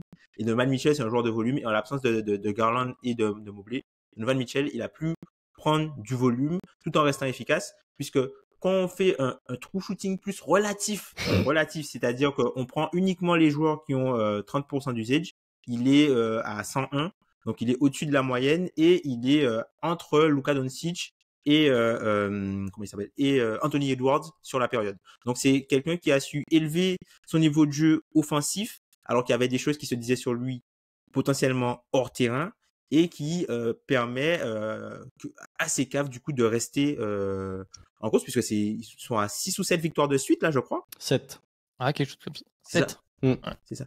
Et alors, il a bien été secondé par Jared Allen. Il y a eu des bons matchs de Max Strus. Il y a eu des matchs aussi de George Game là.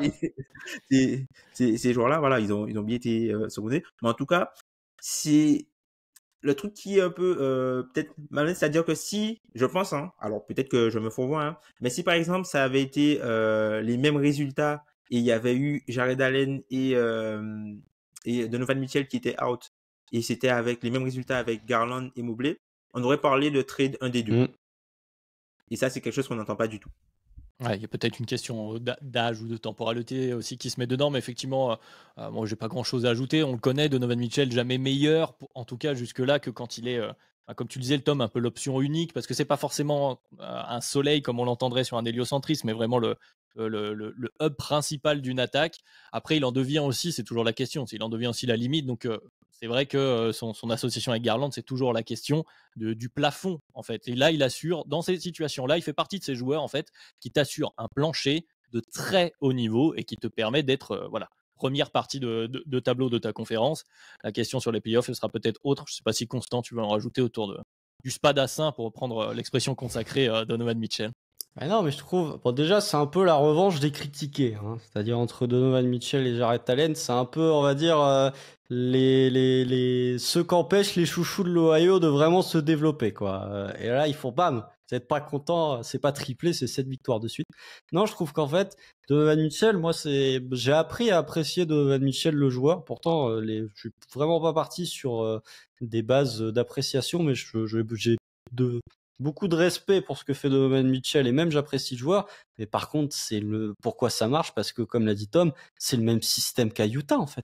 C'est-à-dire qu'à partir du moment où t'enlèves Evan Mobley, ils ont remis soit Dean Wade, soit Isaac Okoro dans le starting five. Du coup, t'as Donovan Mitchell en porteur de balle.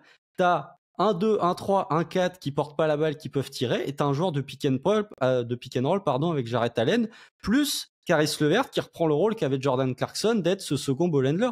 Donc en fait, c'est ce qu'il a fait à Utah. Donc c'est fait miroir et dingue. Mais du coup, c'est tout ça avec une attaque de fer, enfin avec une défense de fer. Donc en fait, ça me surprend pas. C'est juste que c'est ce qu'il fait à Utah, ce qu'il a déjà été fait à Utah.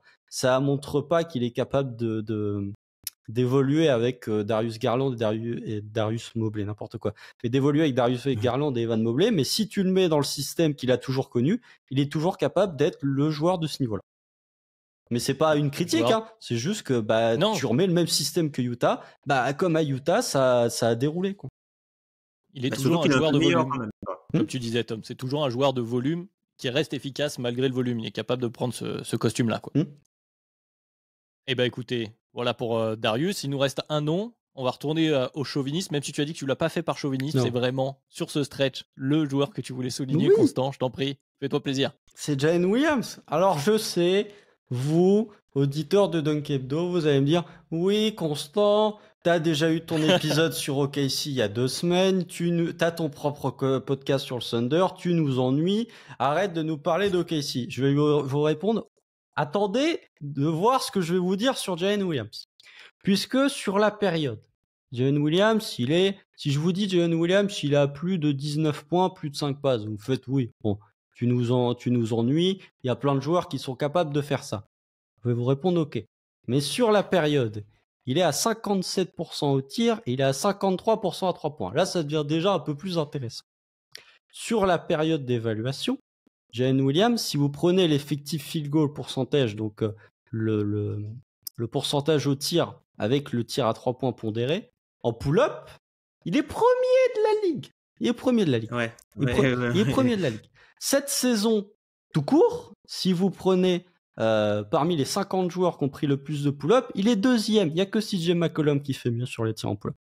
Et du coup, je me suis dit, je vais aller chercher sur un span, donc sur un stretch de 20 matchs, les joueurs cette saison qui étaient à plus de 19 points, qui étaient à plus de 5 passes et qui étaient à plus de 67 de true shooting. Il y en a 3. Enfin, il y en a 4. Il y a Jalen Williams, il y a Domantas Sabonis, il y a Giannis Antetokounmpo et il y a Nikola Jokic. Fin de la liste. Il y a Jokic, ouais. Fin de la liste. Voilà. Il n'y a pas Shai Gilgeous-Alexander, il n'y a pas Tyrese Haliburton, il y a Jalen Williams, Sabonis, Giannis et Nikola Jokic. C'est-à-dire que là, on est C'est fou d'avoir 3 intérieurs sur les deux. D'avoir 3 intérieurs. C'est-à-dire que. Là, c'est le true shooting. Oui, mais quand même. Mais sauf que c'est pas un intérieur. C'est pas voilà, un intérieur. C'est ça. Il prend du pull-up. Quand même. Je trouve que, en fait, il joue à OKC, donc il est dans l'ombre de Shai Gilgeous-Alexander, mais si on avait un joueur de deuxième année qui faisait ça dans n'importe quelle franchise, mais enfin là on est sur un stretch, c'est n'importe quoi. C'est-à-dire que qui joue à OKC ou qui joue pas à OKC, moi je vois un joueur faire un stretch comme ça de deuxième année, mais je le prends en joueur positif. Et je trouve que j'ai souvent été jaloux de Desmond Bane sur ce que peut représenter Desmond Bane le joueur, même si les joueurs ont des registres équivalents. Desmond Bane est beaucoup plus un joueur de volume à 3 points que Jalen Williams. Je trouve que il est en train d'évoluer vers ce rôle-là et que OKC est en train d'acquérir son Desmond Bane. Et que voilà, on est sur un stretch où il est en surchauffe complet, confiance à 400%, il y a des pull-ups à 3 points en transition, ça fait ficelle, tu fais OK, le mec, ouais, voilà, il y a du step back. Enfin, c'est début quatrième quart, c'est le joueur le plus efficace dans le quatrième quart-temps de la ligue. C'est le deuxième joueur qui a mis le plus de points dans le quatrième quart-temps sur le stretch d'évaluation. Donc il y a un moment où Jalen Williams est en surchauffe complet. Il faut saluer quand même les 20 matchs qu'il vient de nous proposer parce que en termes de pull-up, en termes de capacité de playmaking aussi, c'est quasiment le meilleur playmaker d'OKC sur la période. Dans une équipe qui est top 2, top 3 de sa conférence, pour moi, c'est à souligner. Ah bah après cette démonstration de sénateur, ça va être difficile de ne pas aller dans ton sens. Mais évidemment, ça rajoute, juste pour te relancer Tom, c'est encore, entre guillemets, encore, je dis, parce que je pense notamment à Chet que tu as cité Constant, encore un facteur positif, peut-être plus rapide que prévu de remplissage de rôle pour alors j'allais dire prochaine bonne équipe de OKC, mais ça y est, on y est, quoi. C'est-à-dire que rajouter ce gars-là, alors il y a peut-être des notions de surchauffe, comme tu disais, Constant, oui. Mais ce profil-là, en plus, à côté de Shai, de Lou Dort, de Chet, bon, ça commence à ressembler à quelque chose, cette histoire, cet assemblage de pièces de puzzle, là.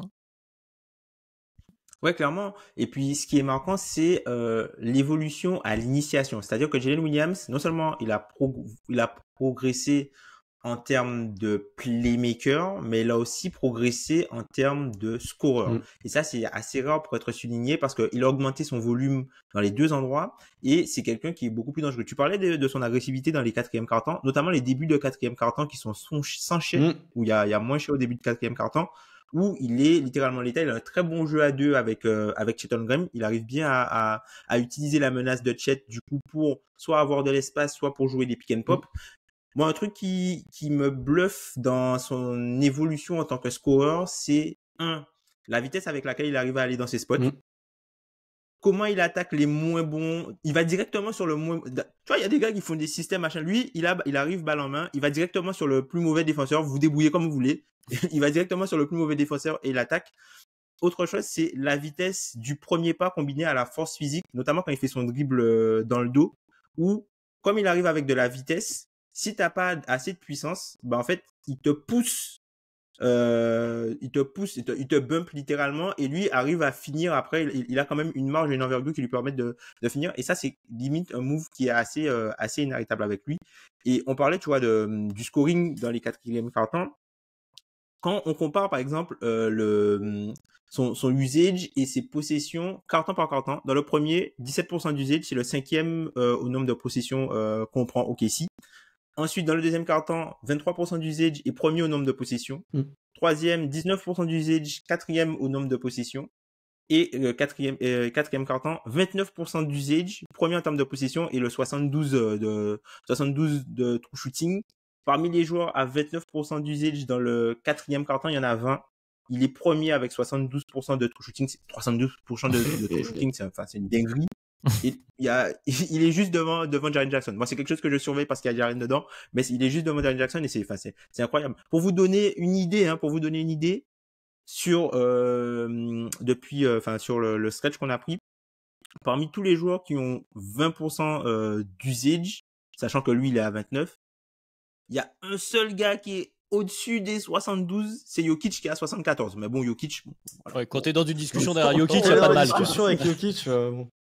Voilà, on le compte pas. Mais voilà, c'est un joueur qui est exceptionnel et qui change aussi, je pense, la trajectoire du projet d'OKC, puisque comme tu le disais, voilà, il a une évolution un peu à la Desmond Bane, sauf que par rapport à Desmond Bane, même si Desmond Bane est un meilleur shooter que lui et a plus de gravité de loin, Jalen Williams, il est très fort pour le playmaking sur les drives, là où Desmond Bane l'utilise essentiellement pour scorer, et aussi pour la capacité de finition, notamment quand il traverse la raquette et les angles de finition qu'il peut avoir, parce que lui, il est beaucoup plus grand, il a une plus grande envergure et et par rapport à Ben, c'est plus difficile pour lui de finir, notamment quand il a son dernier appui opposé qui doit mettre la balle de l'autre côté pour mettre le panier. Là où Jalen Williams, il a une panoplie en fait d'angles qu'il arrive à trouver avec la planche grâce à son envergure et son habileté, qui font que voilà,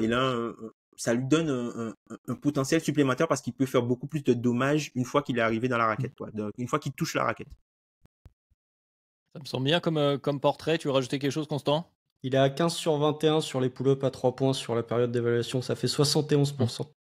71%. Tout en sachant qu'il ne prend jamais un tir dans les corners à 3 points. Moi aussi, c'est ça qui me tue. Non. Les shot charts, ça l'intéresse pas. Les 3 points faciles, ça l'intéresse pas. Non, mais après, voilà, je conclurai rapidement en disant qu'il y a effectivement la relation avec Chet, que ce soit même plus sur lob threat, menace sur lob que sur pick and pop avec Chet. En tout cas, Jalen Williams chez Chet, c'est plus du pick and pop. Jalen Williams Chet, c'est plus du alley-oop et plus du roll vraiment que du pop.